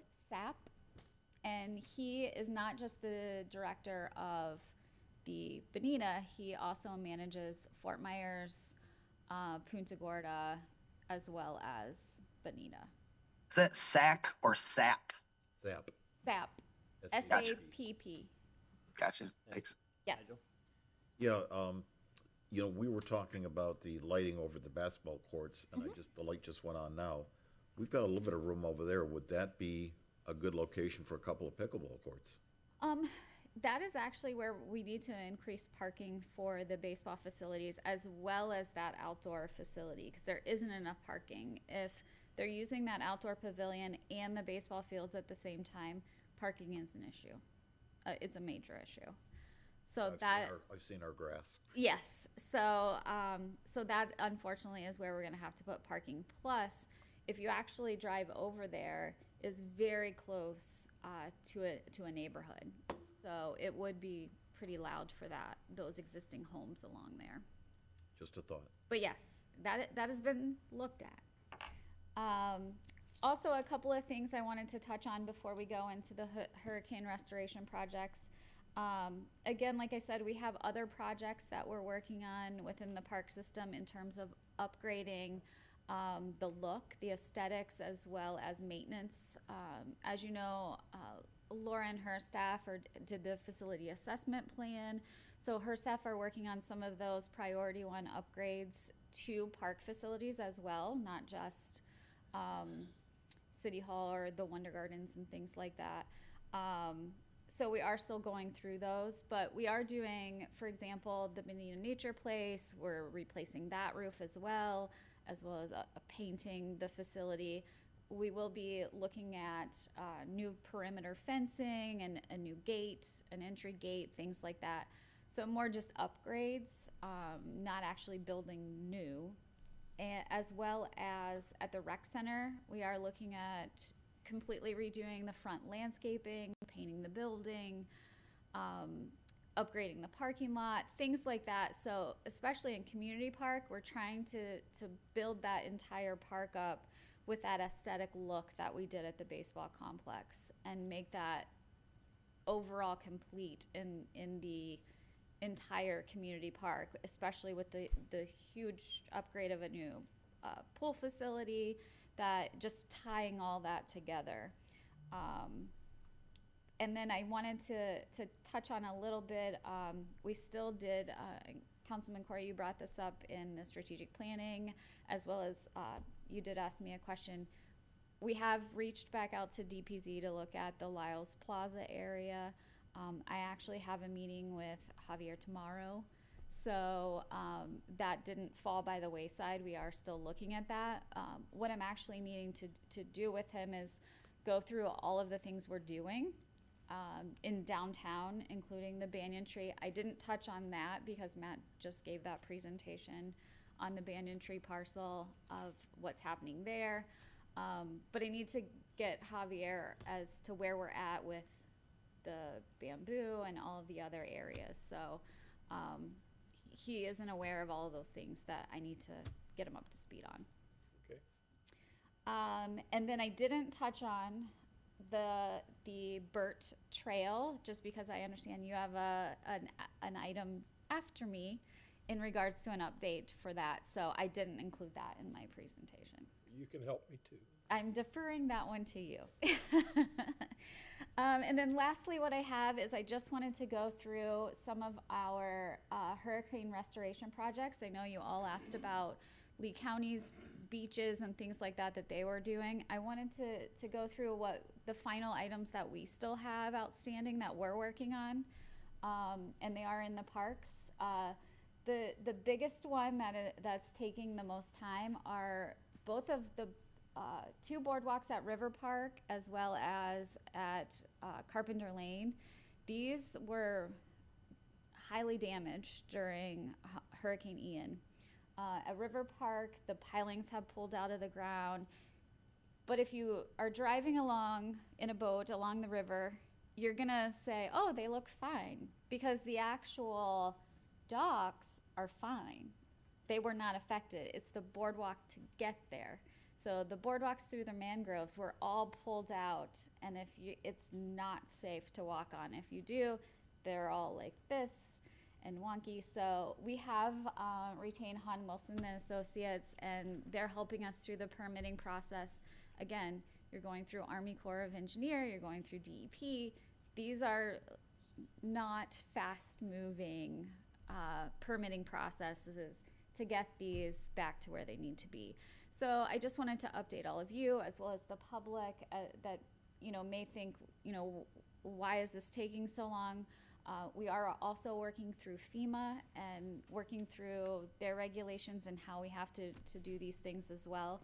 So these are taking longer than we would like. River Park is open, as well as the one boardwalk that is the most eastern boardwalk. That one's open, so that one can be used. So I just wanted to let everyone know the park itself is open, but two of the boardwalks are not. The Lyles Hotel is still, this one has been an insurance company restoration project. So we have gone through our insurance company. This is a turnkey project. I don't know if everyone's aware, but this building did receive over 2 feet of storm surge, which pretty much took out the whole bottom level. And then we had roof damage, which then brought water from the top. So this was pretty much a complete restoration. The elevator was flooded, so we're having to get a new elevator. So we're getting close to the finish line. I can see it, but we're not quite there yet. But that is one that we are still working on. The Community Park Outdoor Pavilion lighting, which you're at, if you actually drove past, they are working on those lights right now, today. So that's a project that should be complete within the next week and a half to 2 weeks. So that one is right up there. The biggest time with that was the lead time of getting lights. We had a very long lead time to get those, but those are being installed now. Many of our parks suffered fence damage, so we are working through that with FEMA, and that one has been a little challenging in terms of how you have to work through damaged fencing. So that one's still ongoing. And then, of course, our beach parks. So we do have Bay Park and Beach Park North. Bay Park is open. Actually, both of them are open. But the landscaping is gone on both of them. So we are working through adding the landscaping back. At Beach Park, there are 2 shade structures, and they're kind of hard to see. There's one back here and over here. They do have tile roofs. Well, right now those roofs were destroyed.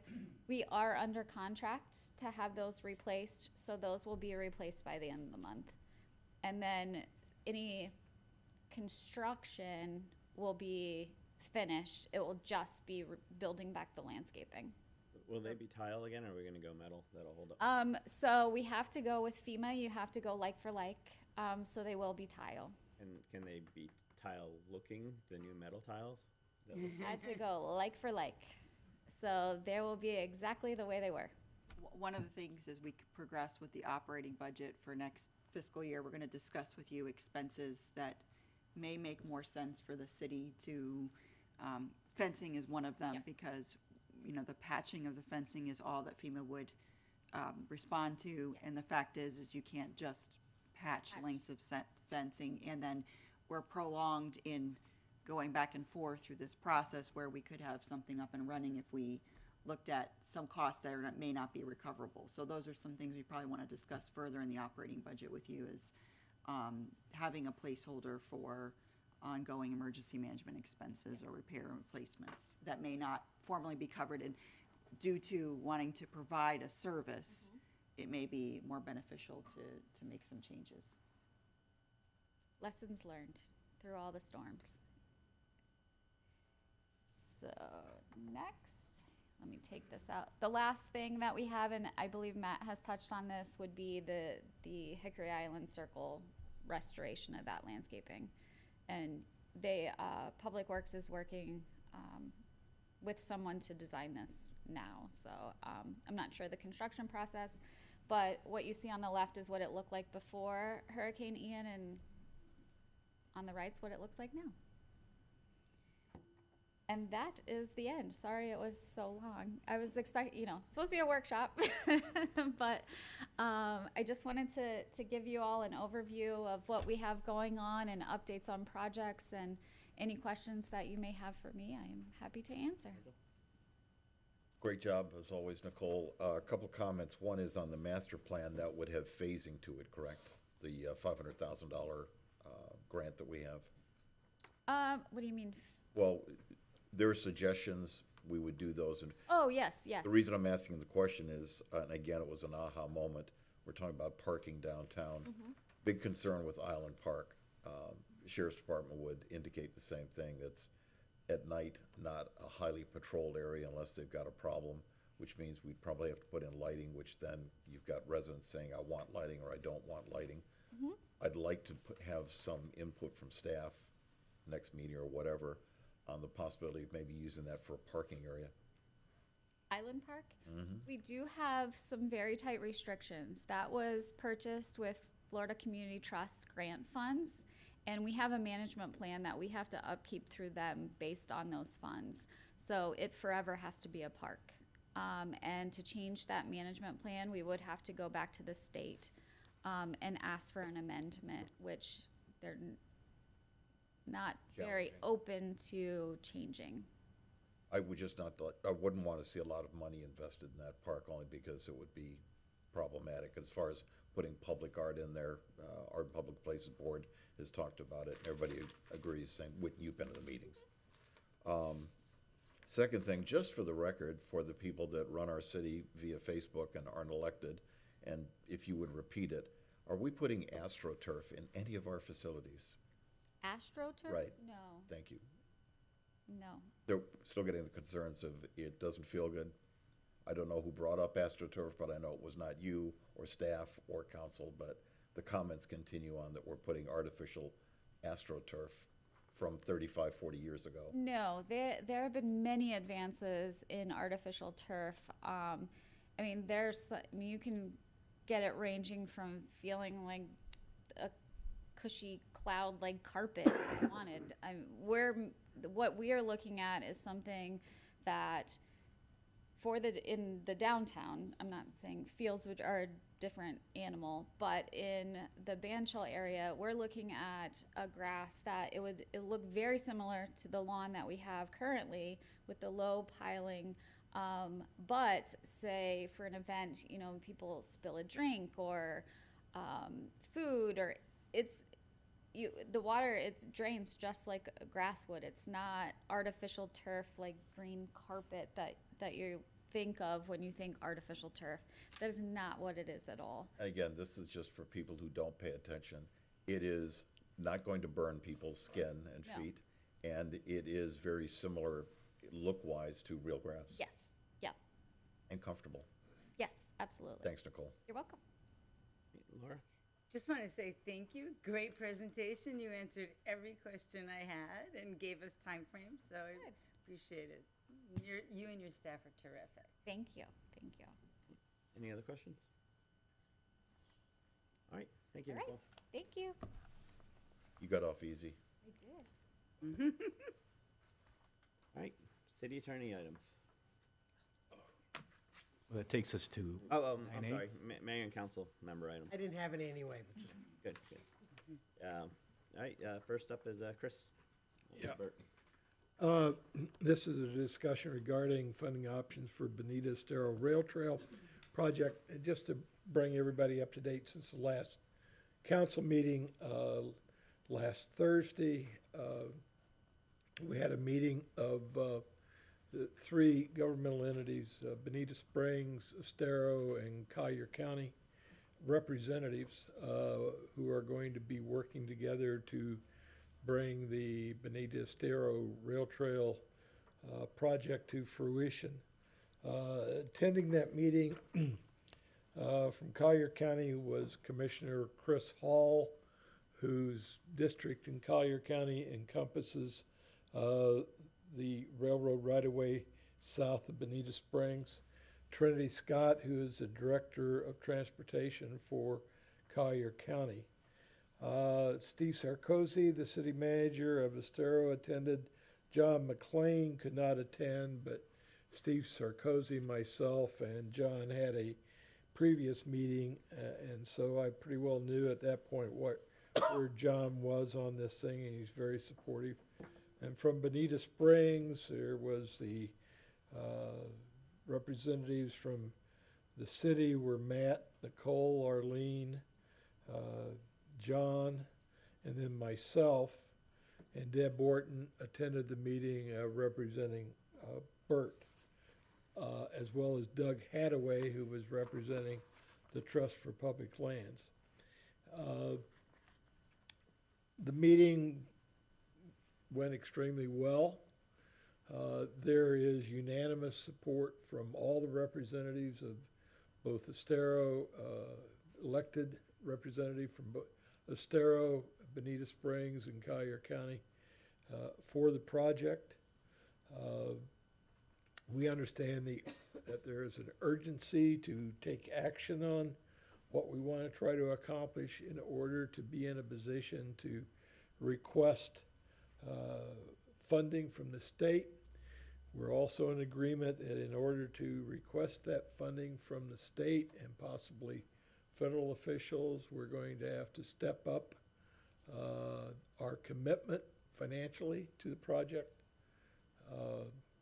and that we needed to get to a memorandum of agreement with the project covering all the entities, basically what the responsibilities of the entities are. So Estero has already basically in a position to commit funding. They will be looking at the memorandum of agreement at their April 4th meeting, which will be in the morning. John McLean has indicated to me that they're going to be able to commit 15 to 20 million to the project. Chris Hall felt that it was sort of a no-brainer for Collier County because they need the right-of-way to be able to extend Veterans Parkway over to 041 Wiggins Pass area, which is currently being held up because they can't acquire the right-of-way directly from the Seminole Gulf Railroad.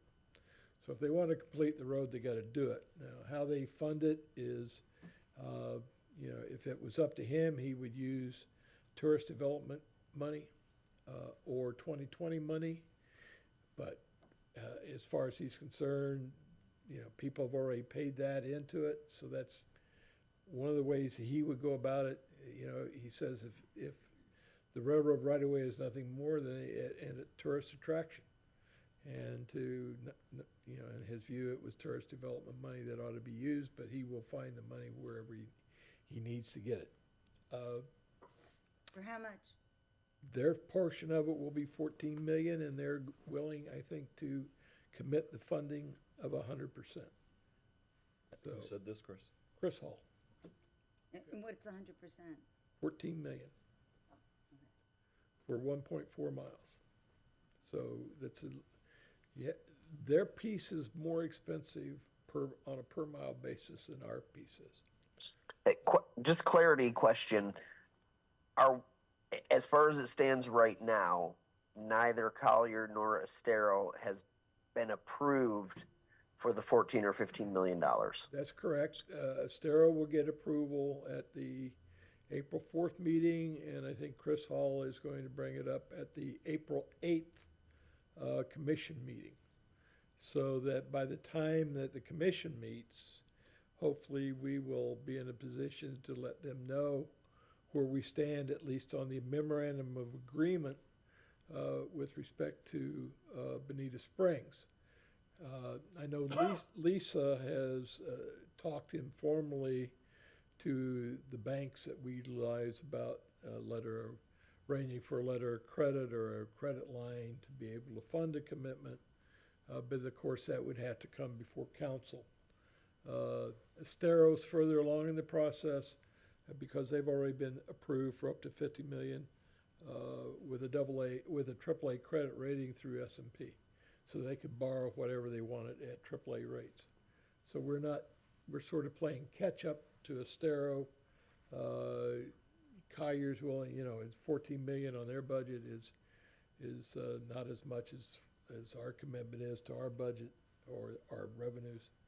So they're further along and they're willing to look at other options like 2020 funds or TDC dollars to do it. I think we're all in agreement that we're not interested in doing property taxes to fund this. I think I agree with Chris Hall on that. We've already paid in 2020 tax money. I still believe 2020 tax money should be made available for this project by the county, but it's not going to be. They have their own uses for it. They don't want to talk about it. So I think the best thing we can do is take a look at a funding through a credit agreement with the banks to make our portion of the commitment. Can I ask a question on that, Chris? When you said that the county doesn't want to talk about it and the funds are already committed, what are you basing that on? That's based upon, I don't know how many meetings that we have had with 2020 and with the MPO, at the MPO with the county commissioners. And it's basically the county commissioners saying to us that they have no interest in this project. That's what they're saying now. I don't know, that maybe they will later on. But as you know, the 2020 commission pretty well walks in lockstep with what the county commissioners want to do. So 2020 commission isn't going to do anything that's not on the list of the county commission to fund. So Okay, I'm just trying to see if there's, somebody on staff or one single member saying it's not available is different than it being, absolutely unavailable. So sometimes there's room for discussion there, but with what you're saying, I hear you. I just wanted to make sure I understood, before we're at a last resort, which it seems like we're approaching, I wanted to make sure that, we know for a fact we can't get it that way. And if you're saying we for a fact can't get it that way, then I think it's logical to move to the next question. I think there have been any number of people that have met with the county commission, including county commission representatives, not at a Lee County Commission hearing, but individually in their offices. I've been up there, Nigel's been up there, others have been up there,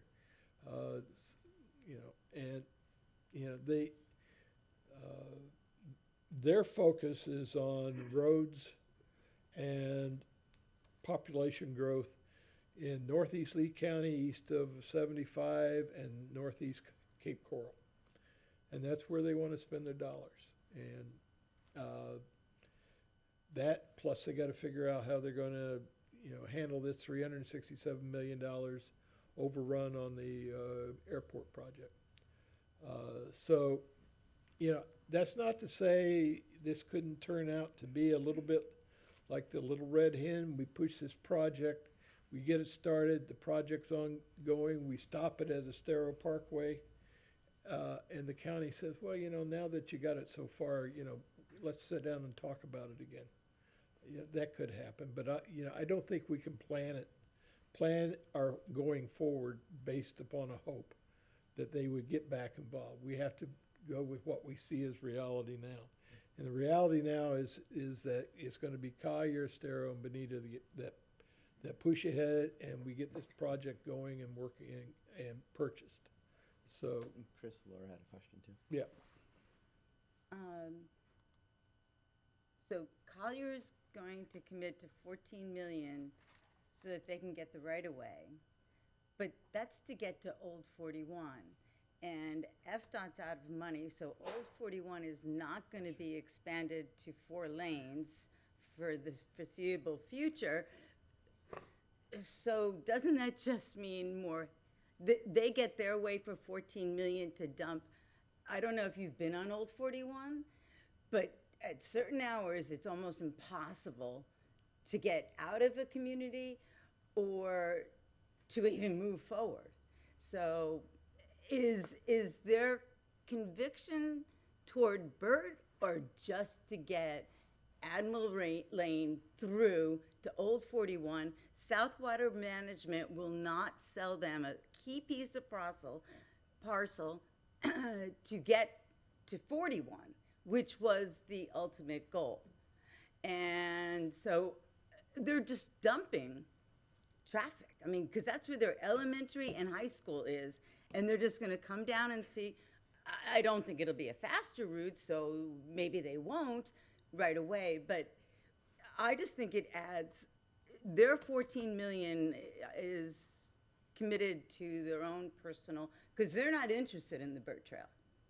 They've already made that clear. That what do you mean? That's not true. well, but they don't really want it. I mean, they feel that their 1.4 miles should be discounted significantly. No, they What they really want is the right of way to get to Old 41. So we're Laura, creating. who told you this? Give us a source, because we're meeting with people and talking to real people. I've never heard that. You don't know that their Collier is trying to get through to Old 41? I will give you, I will. No, what we're asking is, how do you know they're not interested in Burt? Well, they've already said it in the beginning before they knew that they were cut off from getting to Old 41. They never said that. They weren't interested in committing any money. But who said this, Laura? It was presented here that Collier wasn't in. It's never been presented here, Laura. So unless you can come, I've got the floor. Unless you're willing to have specific sources, please, let's stick to the facts. Collier County is interested in the Burt project for 2 reasons. One, it fixes a right-of-way problem, but second of all, it increases the amount of tourism bicycling down in Collier County, and it also allows them to link up the railroad right-of-way pathway to other bicycle trails in Collier County that go through Naples and out to East Naples. So, there's nothing I am not concerned about their motives on this, okay? I will bring. But understand, please, that regardless of what happens, they can go ahead and buy that land themselves at 14 million without our approval, without our working together with them. Yeah, Chris, I think Arlene. You know that Sunrails is going to buy. Arlene has a comment. And I'd like to just an opportunity to clarify, and maybe I could give some clarity to what Councilmember Carr was discussing. Previously in the discussions, if you recall, staff was asked to be, and as we always say, staff is not the policy decision maker. The staff from Collier County made it clear to us, which we relayed those emails back to council, is that they didn't have a specific funding source at that time identified. And so there was no legislative commitment to that. In our meetings originally with their staff, the discussion was their primary goal was ensuring that the crossing was available to them for the road construction, but they were always supportive of the idea of a trail. I think what has possibly changed is there is a new leadership role in the district, which is a new commissioner. I believe he shared with us in the meeting, he's an avid biker, so he was interested in the idea of participation and feeling that the alternative to just the crossing and also being able to participate as a bike path. We didn't receive any yay or nay from county commissioners, but I do want to make it clear, yes, those emails and correspondence were forwarded to council. At that time, there was no financial commitment from Collier County. They did agree to participate, though, in the grant applications with us. And previously, there was no obligated CIP from the Village of Estero. I believe that may have changed slightly, but they also made financial commitments to the grant application. So the initial meetings were staff. I do want to be clear, there was no electeds. That's specifically why your staff asked that the electeds become involved, because this is a policy decision on where the fundings would be provided, so. Nigel? Yeah, just a couple of comments. Our relationship with County Commission obviously needs to remain positive. So without going into specific conversations, to Chris's point, in my discussions with 3 of the commissioners, it's not that they're against Rails to Trails. Specifically, what they've said is that they don't have money this year. But are they against it? No. 2020 funds, again, that was discussed. And I agree with Chris. I don't know why that 2020 funds can't be considered, but they're not at the present time. But nobody in commission that I've spoken to have said that they're against it. If they could help support us, they will. I think our big problem is that we've got a time constraint of February, March of 2026 that the funds have to come up with. So strategically, I don't know why we don't continue down the road of, if we can, between Collier, Estero, and Bonita, come up with a $40 million commitment, we're more than halfway there. And then grant monies, private funds, we just need to keep working. Jim? Yeah, Chris, 3 questions. One is, what's the formal request that you're looking for our consideration in terms of plugging this? Because right now, if you take the 20 from Estero, the 14 from Collier, on an 82 purchase price, that's 48 million, and I know a portion of that's Lee County. How much is our number? Well, the 82 million is our number, if I remember right. And we haven't got a number, Jim, because we don't want to put a number in the memorandum of agreement, because this whole thing is going to be subject to a reappraisal, and it's going to be subject to a determination of mitigation costs. You know, if we have to pull up, for example, the railroad ties and deal with the creosote that's in those railroad ties, that's a big concern to Collier. And I can imagine it's probably going to be a big concern to ours at some point. So we're going to have to figure out what the final purchase price is, and that's allowed for in the agreement. But what we're saying is, in general, what we're trying to all get to for Estero and for Bonita Springs is, whatever that is, let's have our equity in it at about 50%. Well, I mean, I'm sorry? 50% equity. Total. How much would be the dollar? What's the dollar amount? Well, I mean, because you threw a hard out number. if you would use the allocation as it is now, Right. ours would be about 33. 33, okay.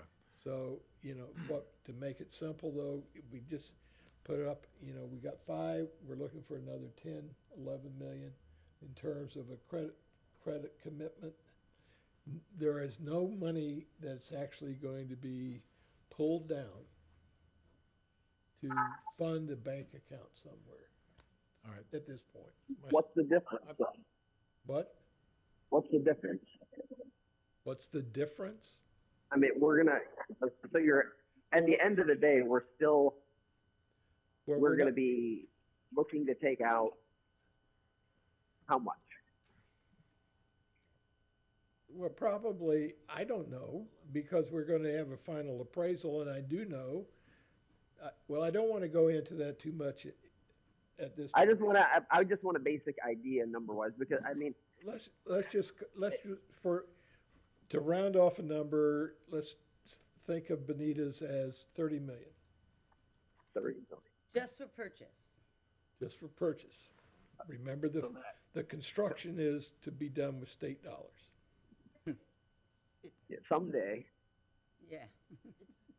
the share that. $30 million is a lot of money for, I mean, because think back when we were talking about whether we're going to raise property taxes or not. And the compelling reason that we used was we don't have enough money. We need to have more strategic reserves. We need to have, But you know, Jesse, 30 that's million what- is not what Bonita is going to put up. That's our share of the cost.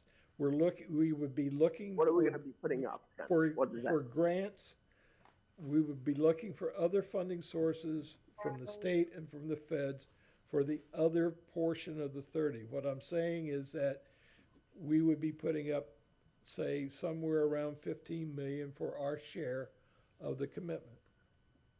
So then the other, 15 million is a lot. I mean, we raised taxes on this for $600,000. So 15 million is, I mean, that's just a big.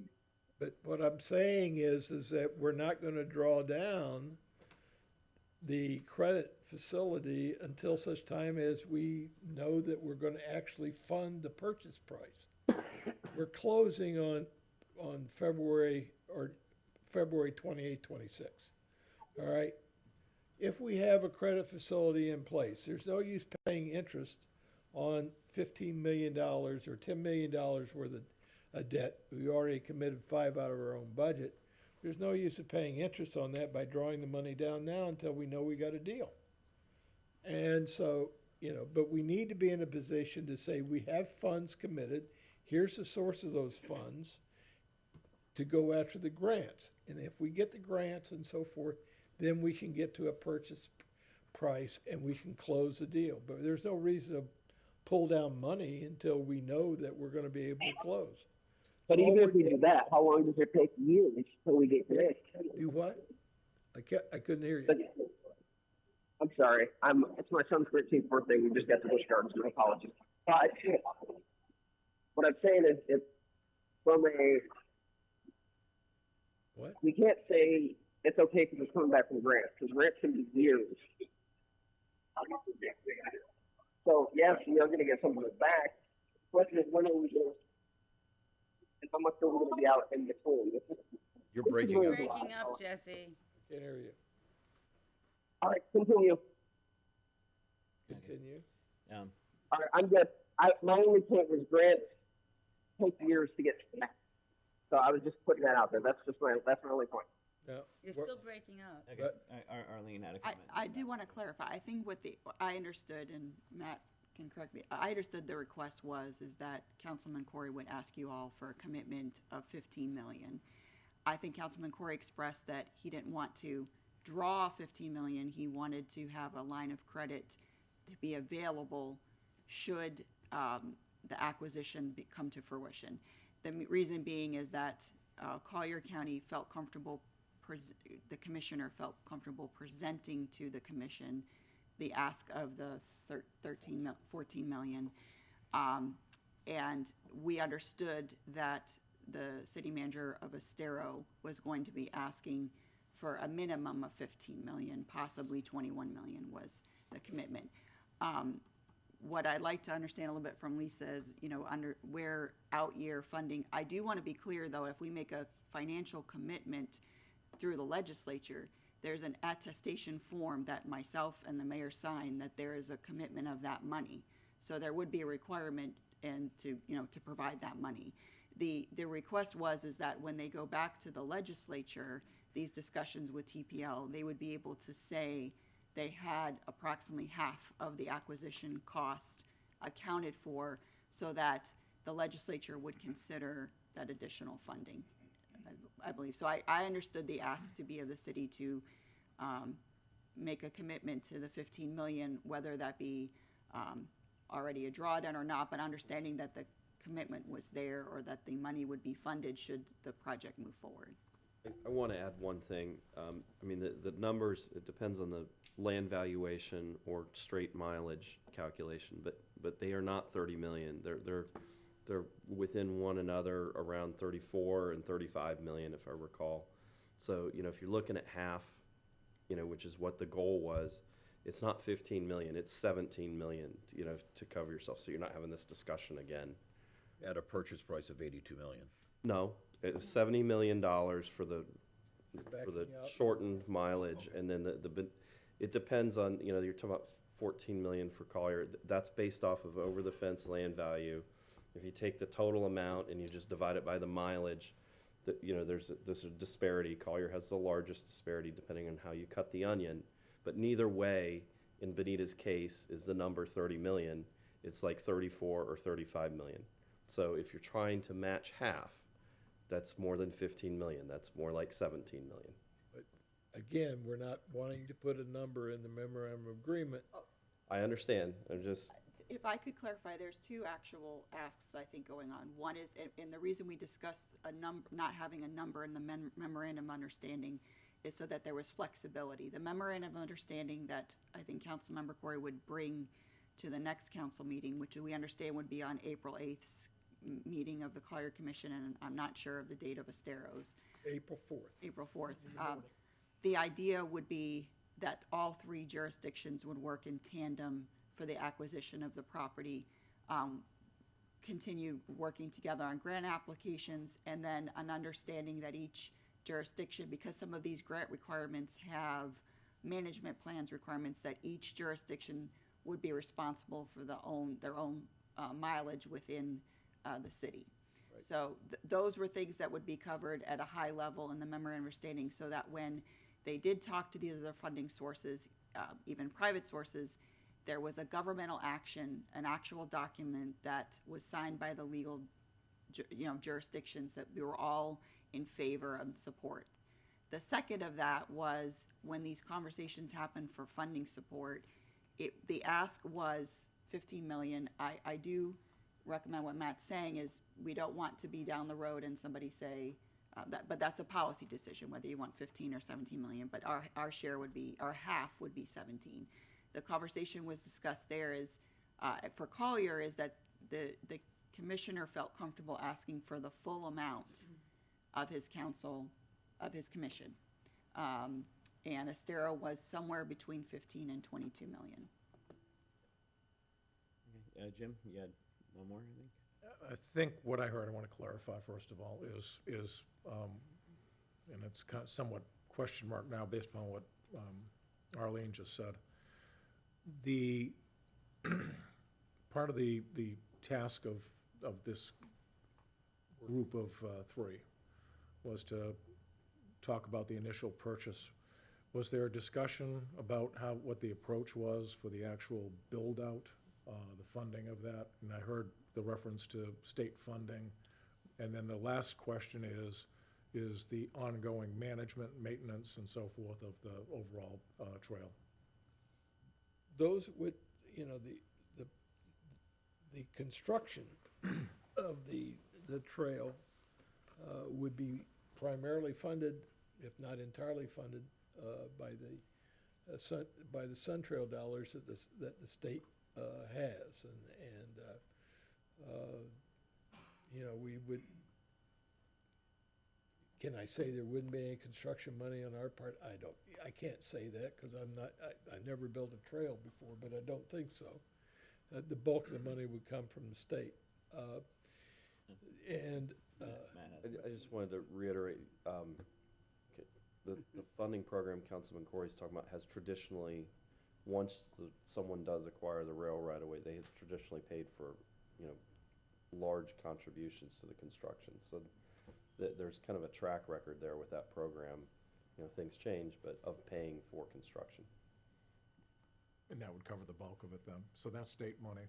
And then- Things change, but I mean, traditionally it does pay for, once you get acquired the land, it helps significantly on the construction side. And then with three municipal entities and county entities involved in this effort, I guess the magic question is what's been the discussion for the ongoing management? I thought I heard Arlene said that each entity would be responsible for its own portion of the trail, or is So to it? clarify, there was a positive discussion about maybe there is an independent entity made up of all the jurisdictions, an overarching. Okay. So there's consistency in the management, consistency in the amenities. What was discussed, rightfully so, a little challenging, could be the fact that a different county's involved, but, so that was discussion. In the interim, for the purposes of funding opportunities, many of the grants require a commitment to maintenance of the acquisition. And so the discussion was, in the interim, would each jurisdiction be willing to commit to their mileage within their jurisdiction? But I think there was left on the table further discussion about how the maintenance of it entirely would look like, and how we could work through, crossing the county line, but also consistency with the amenities and, and the movement forward. And The amenities,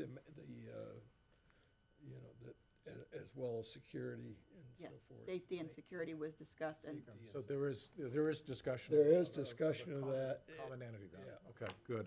And my last real question would be, is if we were successful in the acquisition of this rail, that gap of year, 3 years, or whatever, before it actually begins construction, is there any level of maintenance and funding consideration for the cleanup of what exists today, because it's an absolute mess today?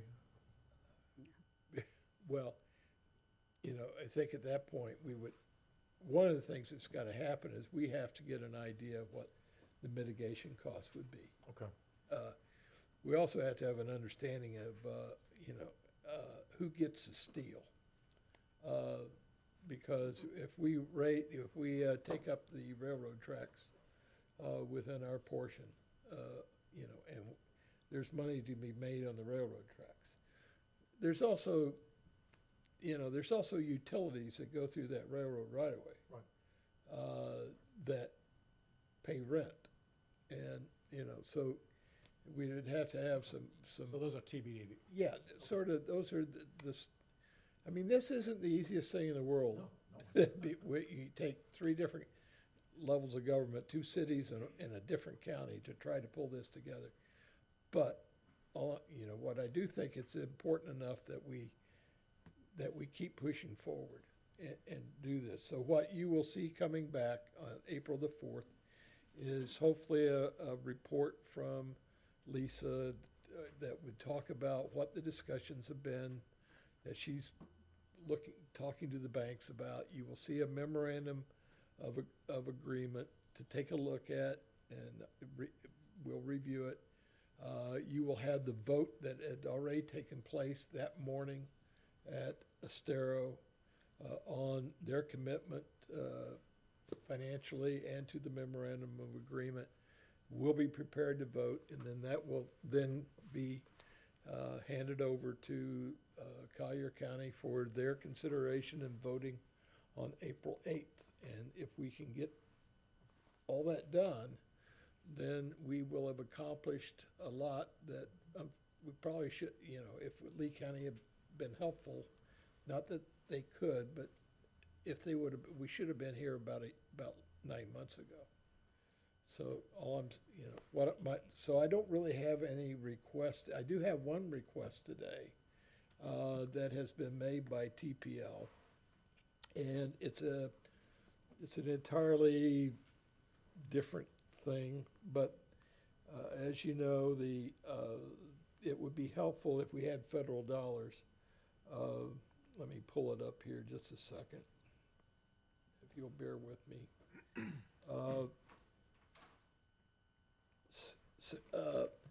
Secretary Duffy of the United States Department of Transportation has recently issued internal guidance to DOT personnel that will jeopardize any unobligated or partially obligated funding awarded between fiscal year 22 and 25 for projects that feature bicycle infrastructure. And what TPL would like is for us to join in together with TPL, with Estero, and with Collier County in writing a letter to Secretary Duffy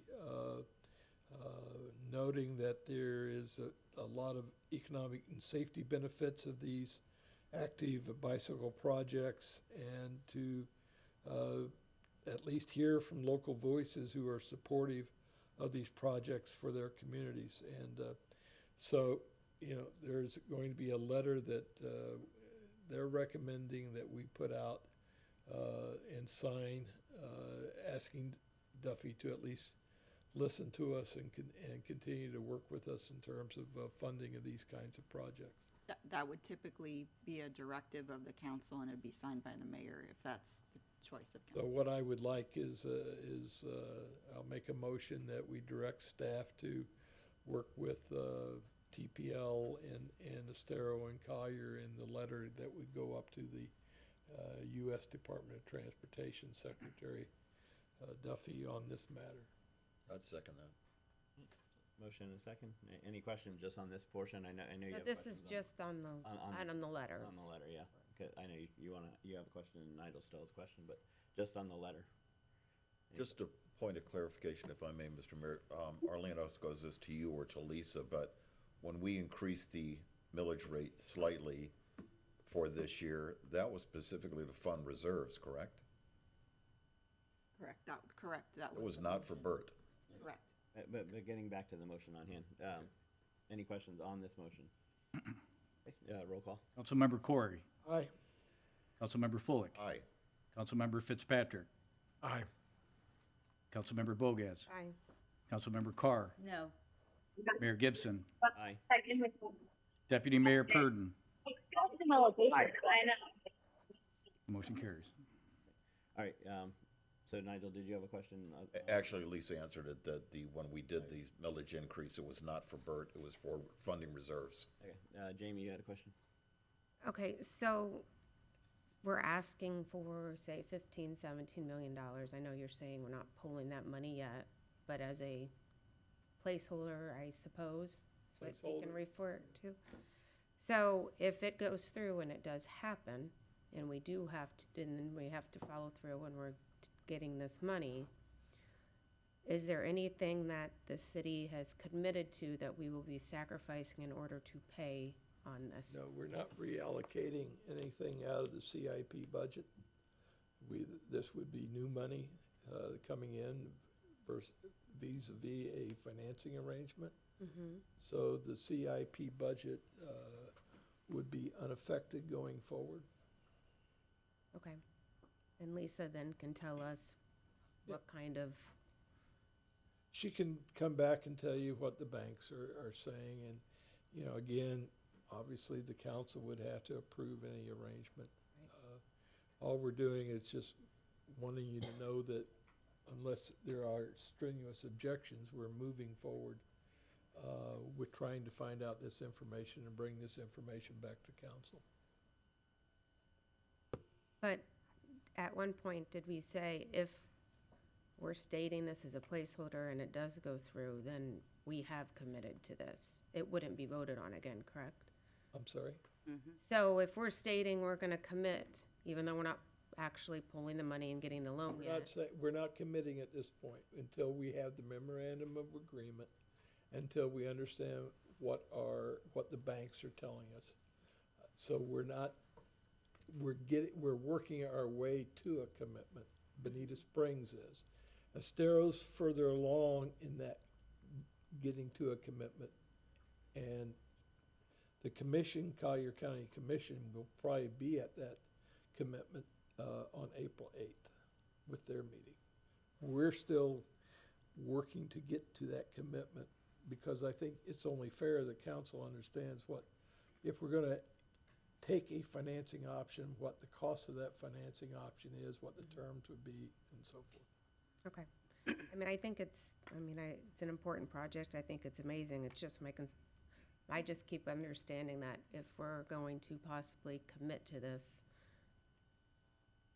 and we're telling people we are, then we for sure are gonna have to follow through. And do we have, as the city of Bonita Springs, funding to pay a $15-17 million? Yeah. Correct. Yeah, that's what, and that's what we need.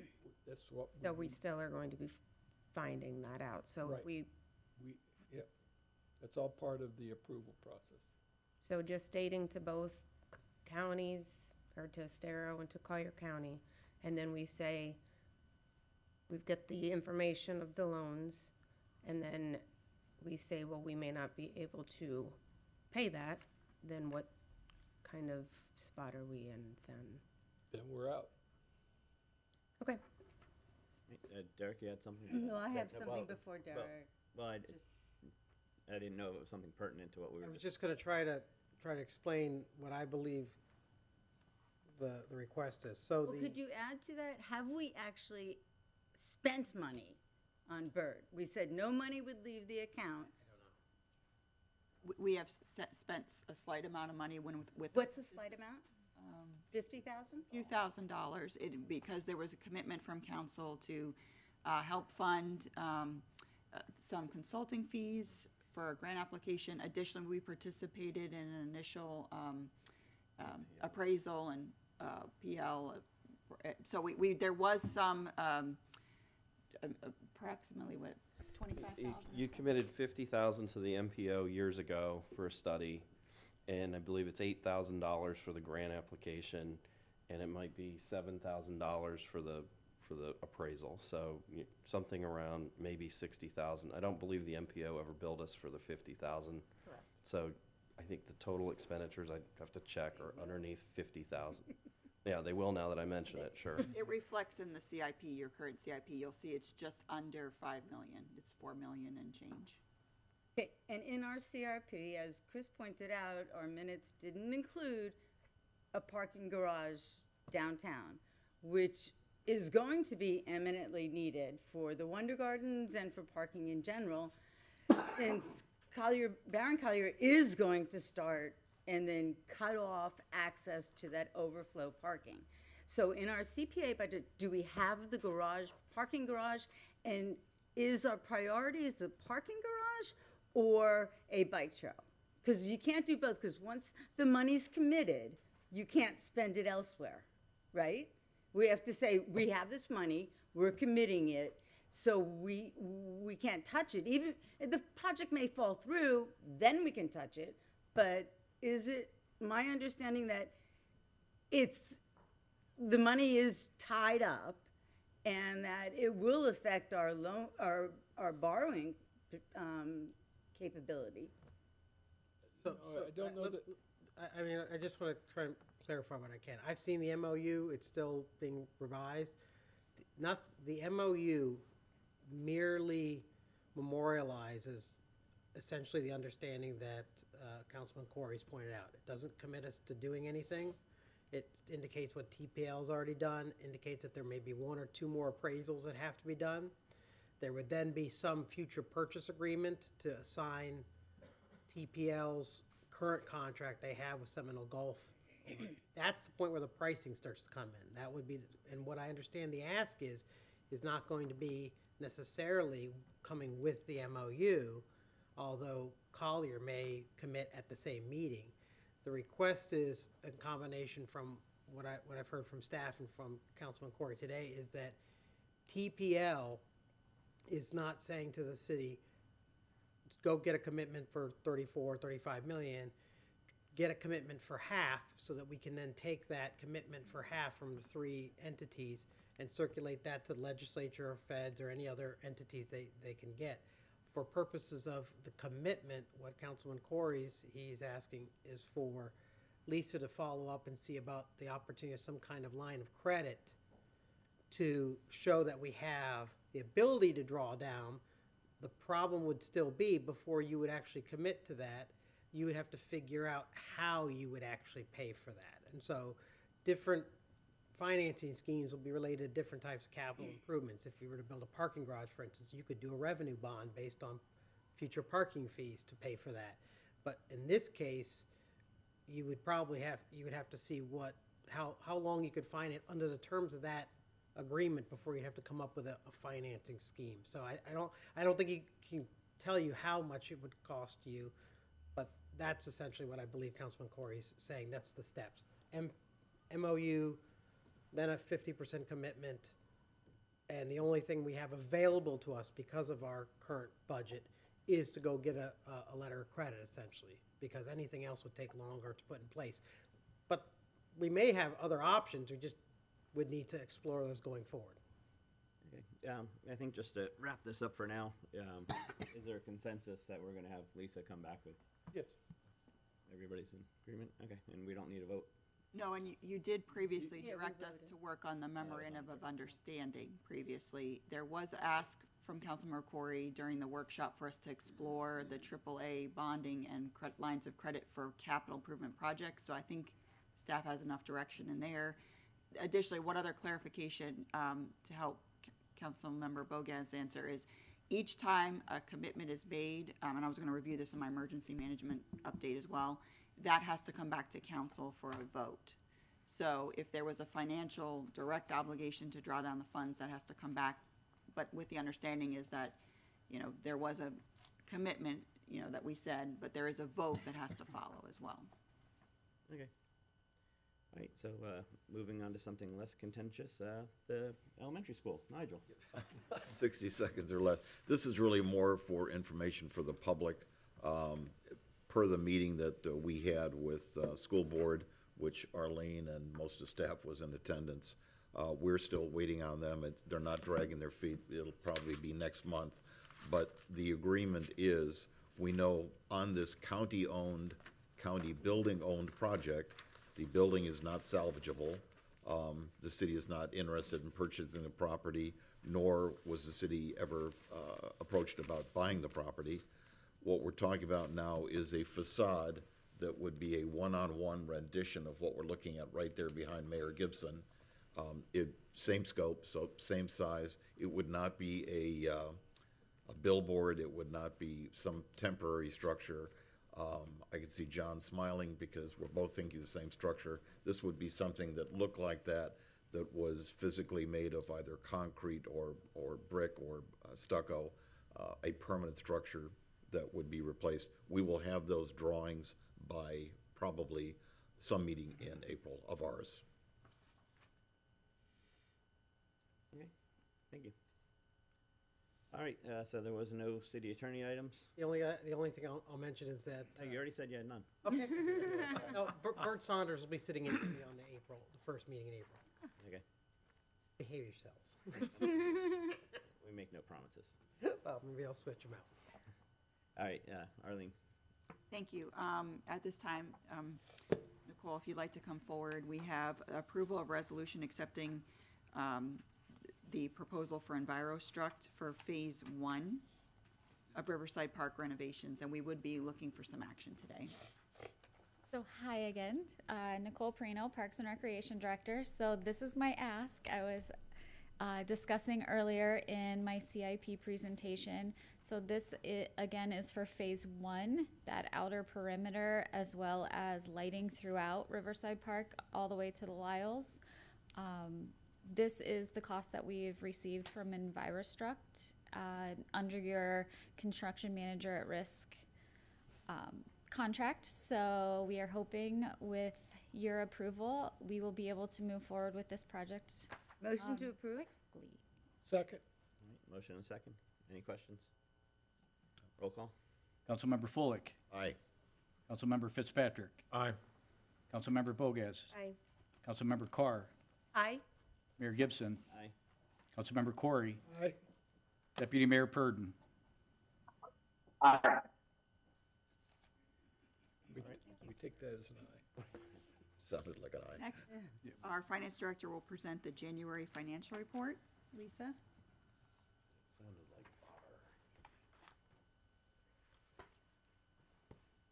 Outstanding. Good morning. We'll make this quick. I know we've had a full day already. This is your January financial report. We are 4 months into our fiscal year. Wanted to give you a brief update on the Florida Demographic Estimating Conference. From time to time, the state reviews and reassesses our population estimate. That is so important because that drives not only our state economy, but our revenue estimates we receive from the state and what we receive here in the city of Bonita Springs. So I'd happily report that they did not make a change. Their new projections were not significantly different than the prior year. So what you can see here, and I apologize, this is a state slide, but if you'll look at the bottom numbers there, percentage change year over year, again, consistent with what they've said, they show us the last 5 years, and they showed the projection for 10 years, the current year and 9 years into the future. We've had pretty robust growth, sometimes closer to 2%. They do feel that over the next 10 years, the growth will slowly decline to somewhere around 1%. That is still very healthy growth considering how populous our state is. So still good, constant good news on what they told us last time. Some of the different components that are very important to developing population are household forecast. Just quickly, this shows the number of households that they're projecting in the state, the same format, last 5 years, going forward. A slight decrease in the number of households. The next slide is the household size. As we've talked about over the last handful of years and even before, we have seen a decline in the number of members in a household. That is significant because they operate economically different when they make projections to how much a household will impact our economy. If four members of a household behave quite differently than two. So again, this is going to decline slightly for the next 10 years, but it gets down to about 2.48%. I wonder, that must be a dog because I don't think it's a full person. But as we all know, pets are people too, you know, and they do have a financial impact. Just briefly to touch on the components of the population change. Net migration is one component, and then natural change.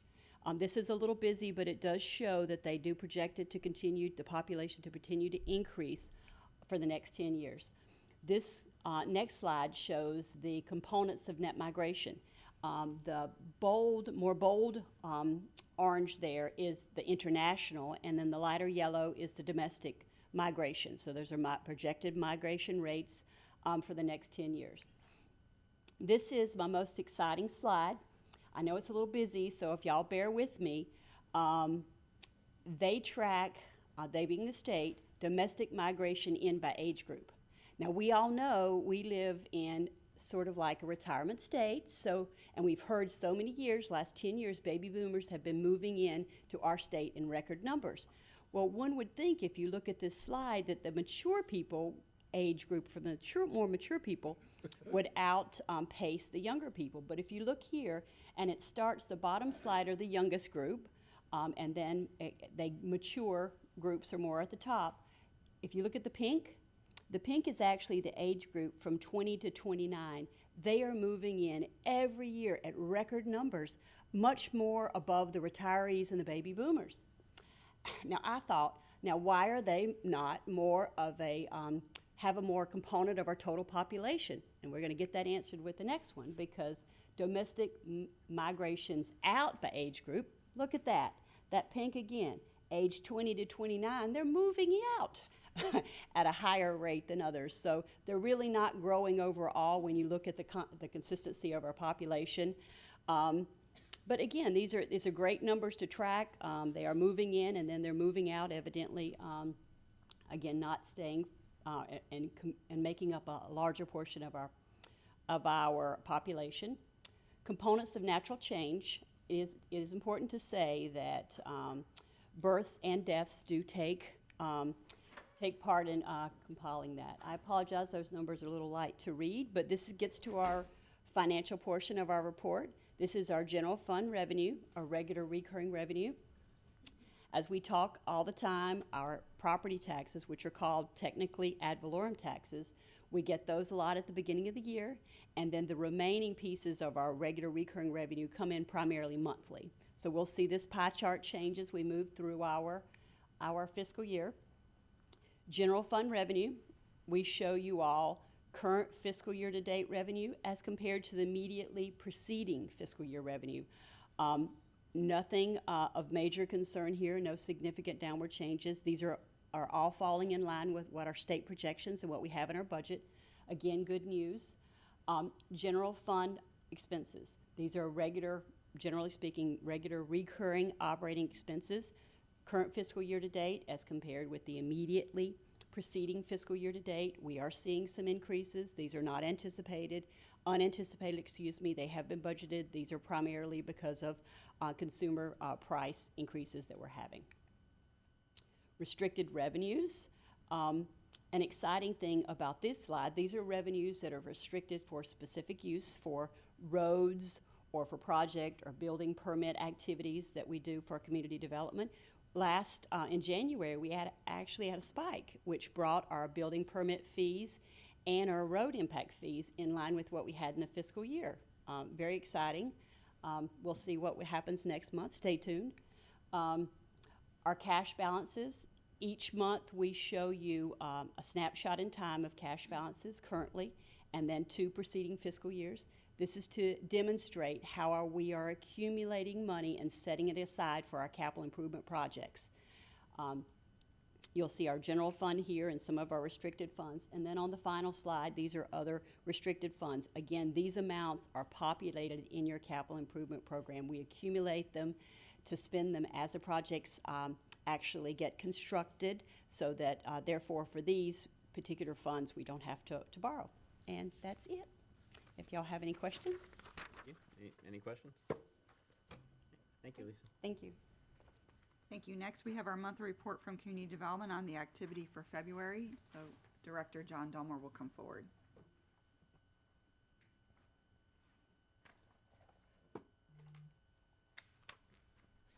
Good morning. It's always nice to go last and stand between you and lunch. All right. This is a slide that probably the last time you see it, this goes back to what we had discussed with hurricane impact or building permit fee waivers. And you all have done a very nice thing to the tune of about $1 million. And if you look at this slide, it starts talking about people coming into the office or calling the office. You know, we're averaging somewhere around 500 calls a day, give or take. We have also updated our website because we were getting a significant number of people calling to check to see if their contractor had scheduled an inspection or where their permit was in the status.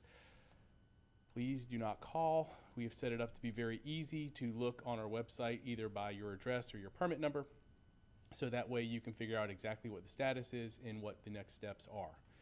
We'll continue trying to update that to make sure it's as convenient as it can be, so that way we will make that the natural default for people looking for status.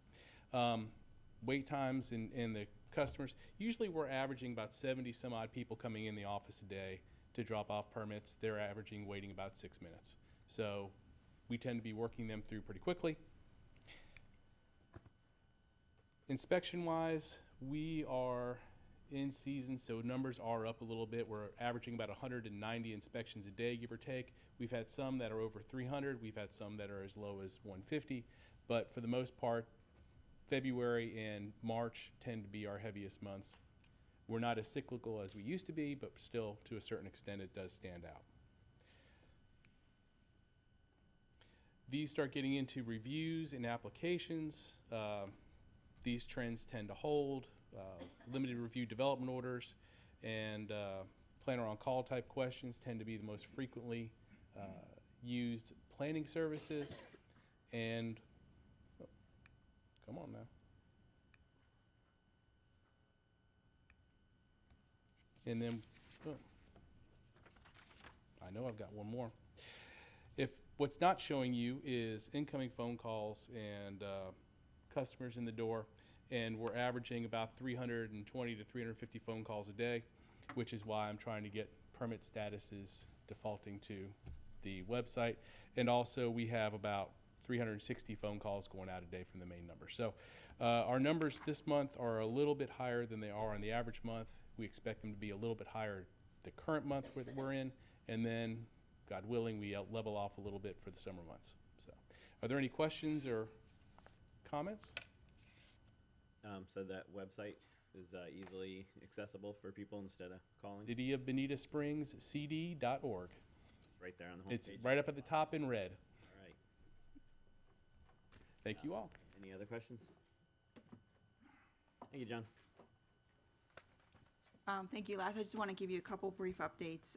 We continue to meet internally on our requirements for FROC, and we have a deadline of the end of March. We made our first deadline. The end of March will be then determined what our point scale would be, and that allows for the percentage of reimbursement should we have the unfortunateness of going through another storm. We know ahead of time the amount of upfront reimbursement we have.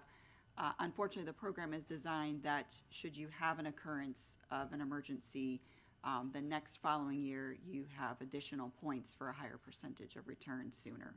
I also wanted to share and thank Councilmember Carr for discussing the Lee County process for procurement.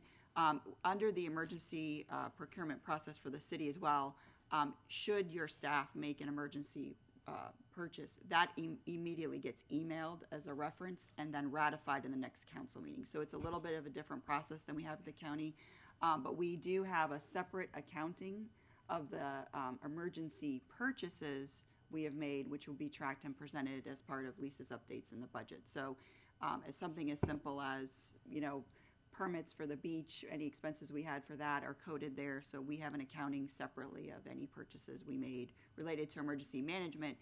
Procurement emergency purchases is a separate, that's a threshold dollar that gets approved by council.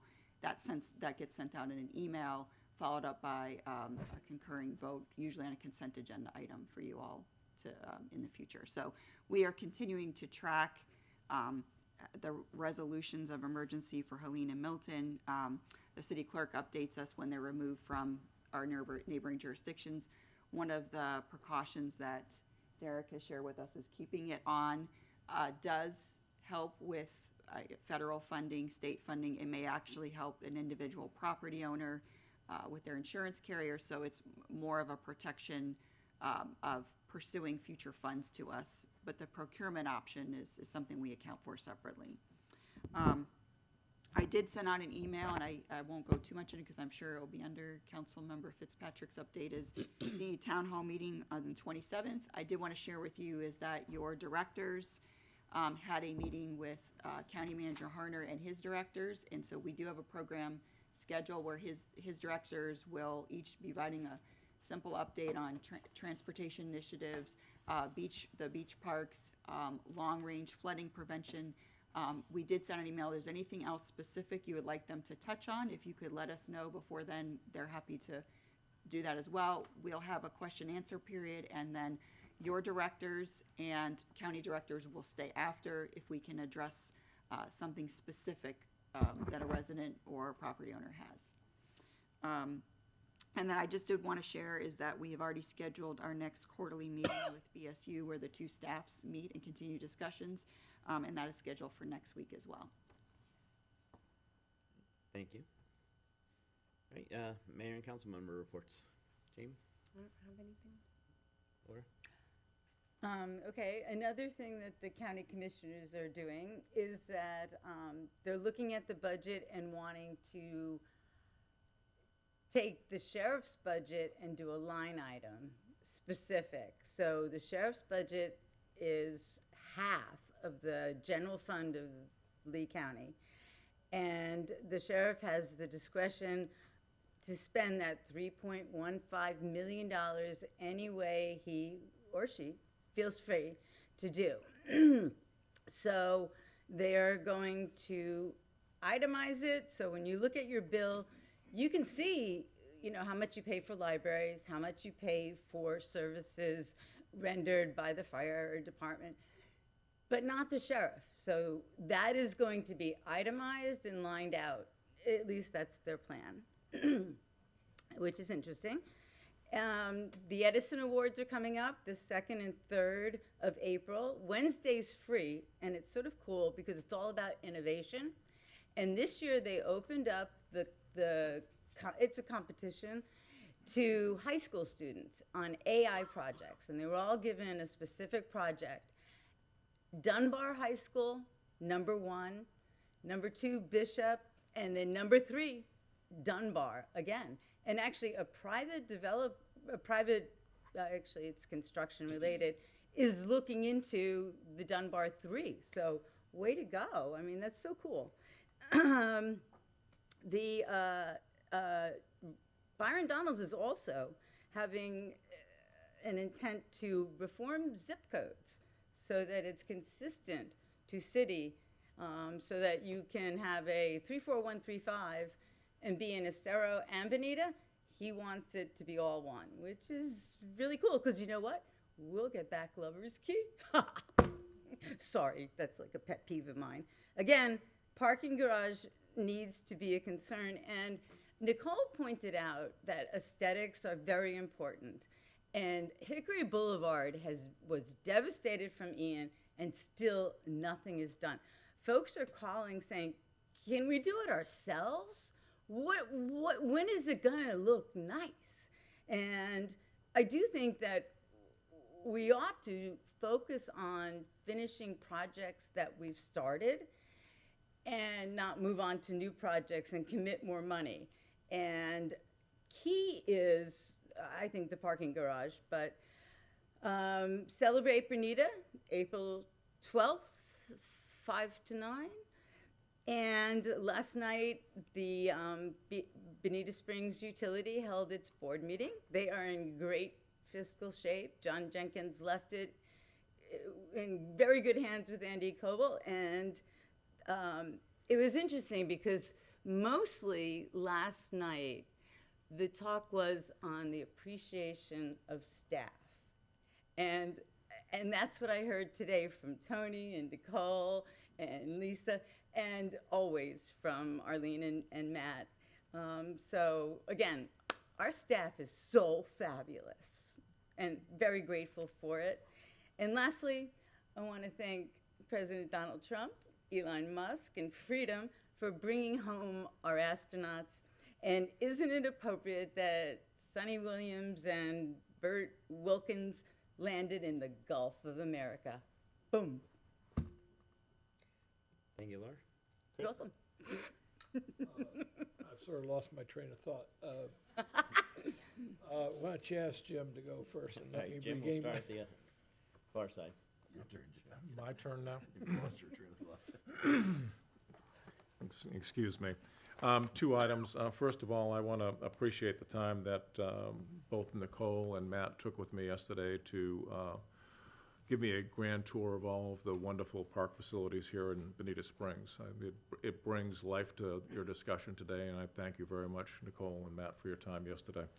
Second item, as Arlene brought up, is my last reminder about the Town Hall Forum that's scheduled for next Thursday, 3/27, from 4 o'clock to 5:30 at the Fire District on Bonita Grand Drive. This is a focus on an update from Lee County. As my district, as well as the whole city, is aware, is that partnership that we have between the county and the city to get things done is critical. And the better educated we have our residents as to how that partnership works is really the intent of this whole meeting. The first half of the meeting, Commissioner Malika and County Manager Harner will be basically providing a state of the county, addressing some of the things that have been done for us, what they're doing with us, and what they'll do with us going forward. The second half is focused on a question and answer period that will allow the community to ask their questions specific, and I'm sure there'll be some questions that will come out of their topics that come up. So I welcome, I encourage, and hope that you all can attend next Thursday from 4 to 5:30. Thank you. I did want to clarify, just so the city clerk has advertised it, so you are all welcome to be in attendance. It's properly advertised that more than one council member will be in attendance. Right, and to clarify is that for just the general public standpoint, I will be, following the introductions, I will be making the comment that the focus of the meeting, the forum, is really around counties pertaining to the county. And that then I will direct that any questions coming from our residents to basically come back to each one of you to follow up with specific questions that may pertain directly to the city. So just as an FYI in terms of disclosure at the meeting. Thank you, Jim. Nigel? Thanks, Mike. We did not have a TDC meeting this month. However, pleased to announce that some of our TDC money is coming back to us. In discussions with their staff, they actually were listening. They have approved the purchase and installation of a mural here in Bonita Springs. TDC will put up all the money for the artist, the materials, and the maintenance of the mural. So basically, it's one of those, are there any strings attached? No, but that money will come back. So in discussion with Nicole, Arlene, we're looking at what we may be able to incorporate it into the renovation of the band shell, something like that. So I appreciate the fact that they actually did listen and that money's coming back to us. And normally a mural of that kind of quality, you're looking at $35,000 to $50,000. So all of that money will be coming from PDC. Lisa made a comment, and the fact I'm always concerned about revenues decreasing. Not that we're going to get worse. You're smiling back there, but there's something that it really should be noticed or noted. In 2008, when we went into a recession, approximately 17% of the homes in Lee County were in foreclosure, and it got as high as 23% when we had the recession. One of the things that gives me cause for less concern now is that the current foreclosure rate in Lee County is 0.6%. Our economy, our banking system, everything is in so much better shape. Despite all of the things that have happened in the last 6 months, we're in much better shape. So the opportunity for us to come out of the next few months being bumpy financially are better.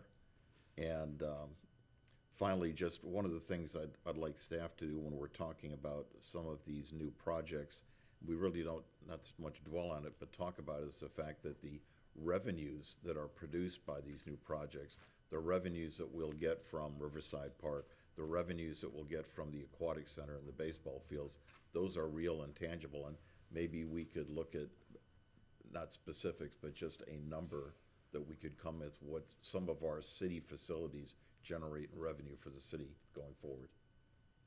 That's all I have. Thank you. Chris? I attended the Wonder Gardens board meeting last week along with Nicole, and Wonder Gardens is continuing to make improvements. It's my understanding that the otter exhibit is actually now under construction. Yes. There was some final permitting issues that finally got resolved, so that should be well underway by this point, and will be a big improvement. Something to see if you go to the Wonder Gardens. And just having gone to these board meetings and supported the Wonder Gardens over the last several months, and if you haven't had an opportunity to see the Wonder Gardens lately, I would encourage you to do so. The place has really gone some remarkable cleanup, improvement, better looking exhibits, and something that I think all Benetians would be very proud of if they take the opportunity to go there with their families, especially those that are coming down from the north for spring break. So the Wonder Gardens has returned to what it's always been, I think, one of the main attractions in Bonita Springs. So take advantage of it while you can. Thank you. Thanks, Chris. Jesse, you have anything? Yeah, I just thank you guys for allowing me to join you virtually today. It's my son's 13th birthday, so we're up at Busch Gardens. So I take it very seriously to be there, and I appreciate you guys letting me phone it in. So that's all I've got. Thanks so much. Thank you. Happy birthday, Javison. Thank you. And I think everybody's pretty much said what I was thinking, so we'll move on to public comment on anything. Mayor, we have 2 registered speakers I'd like to call before we get to others. Okay. Nardine Alsobrook, and she'll be followed by Madeline Foster.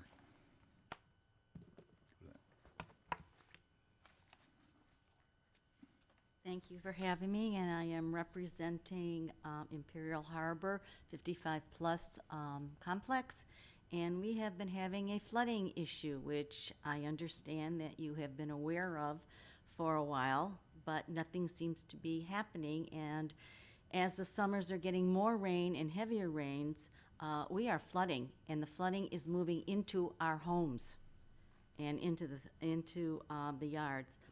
Mayor, if you would allow me, I have some handouts. Just really quickly, I also have some pictures of what our flooding looks like. You can give them to the clerk, please.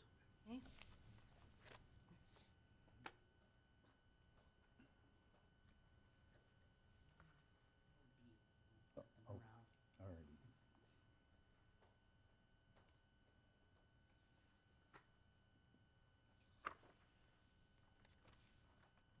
Yeah, you can. Okay, thank you.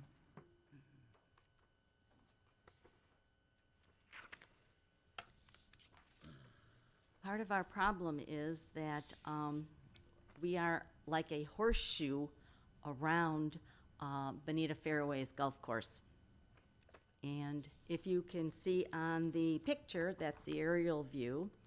And if you start to look near the white dot in the right corner, sort of, it curves. That is Squire. Then it goes to Queen Mary, and then it goes down to Pier. As you can see, the golf course is there. It's kind of a little, looks like a ghost almost pattern. And the golf course has been letting the growth come and make the pond smaller. And part of the problem is then our pipes through the drains have nowhere to go. The pipes are clear, but the water can't exit the pipe. All right, and also on the part that is pier, that is where some call it the weir, some call it the box. Also, the growth has come so badly that the water has no place to go except in our yards. And part of the problem is that I had a public works person come to our house because I live right around on that curve. And he says the pipe's clear, but it's not their problem. I mean, that's what he basically told us. It's not their problem. Well, I'm sorry, but you own the streets there. The streets are flooded. Squire was completely flooded. And people have called through the years to try to get something happening, and nothing's happening. And we understand that, things take time. We understand that. But this is what's going on for years.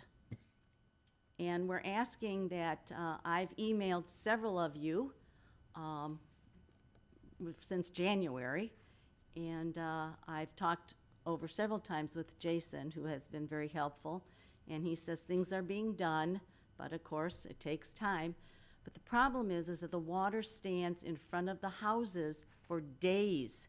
We had a house that had green water in it, in the front of it. I mean, that's bacteria. That's a health hazard. And we're talking that the water now is, because the summers have gotten much more heavier with rain, these waters aren't evaporating. They're not going down into where the pond was originally scheduled for our water to go, storm water to go. This is not hurricane water or anything like that. This is just rain. And it's getting into the lanais, and before we know it, if it gets any worse, it's going to be in the house. Yeah, thank you. We'll get with you to talk about this more. Thank you. Madeline Foster.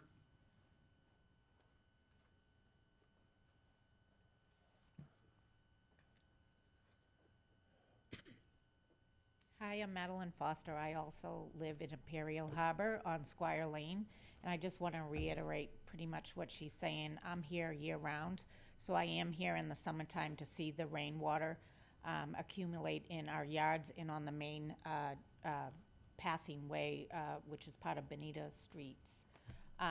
It's impassable to drive down Squire Lane. It's like a lake. And you'll see the pictures that most of the pictures that my neighbor had given you are pictures that I've taken during the summertime.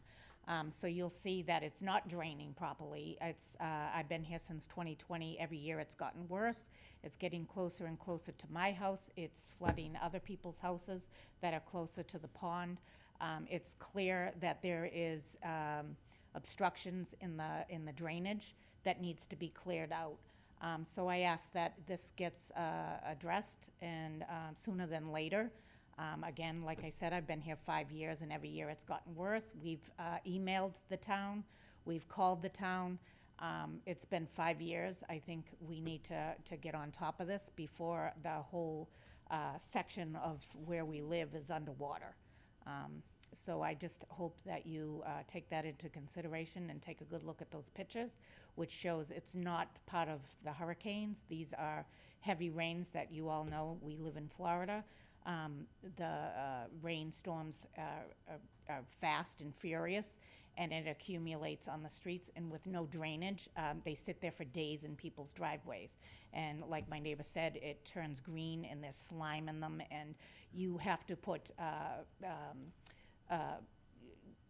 bridges to cross over your driveway just to get onto your property. So I hope that you are sure that this gets looked into sooner. Thank you. Thank you. Any other public comment? All right. Seeing none, motion to adjourn? Yay. Adjourned. Mike, staff, we've been working on Imperial Harbor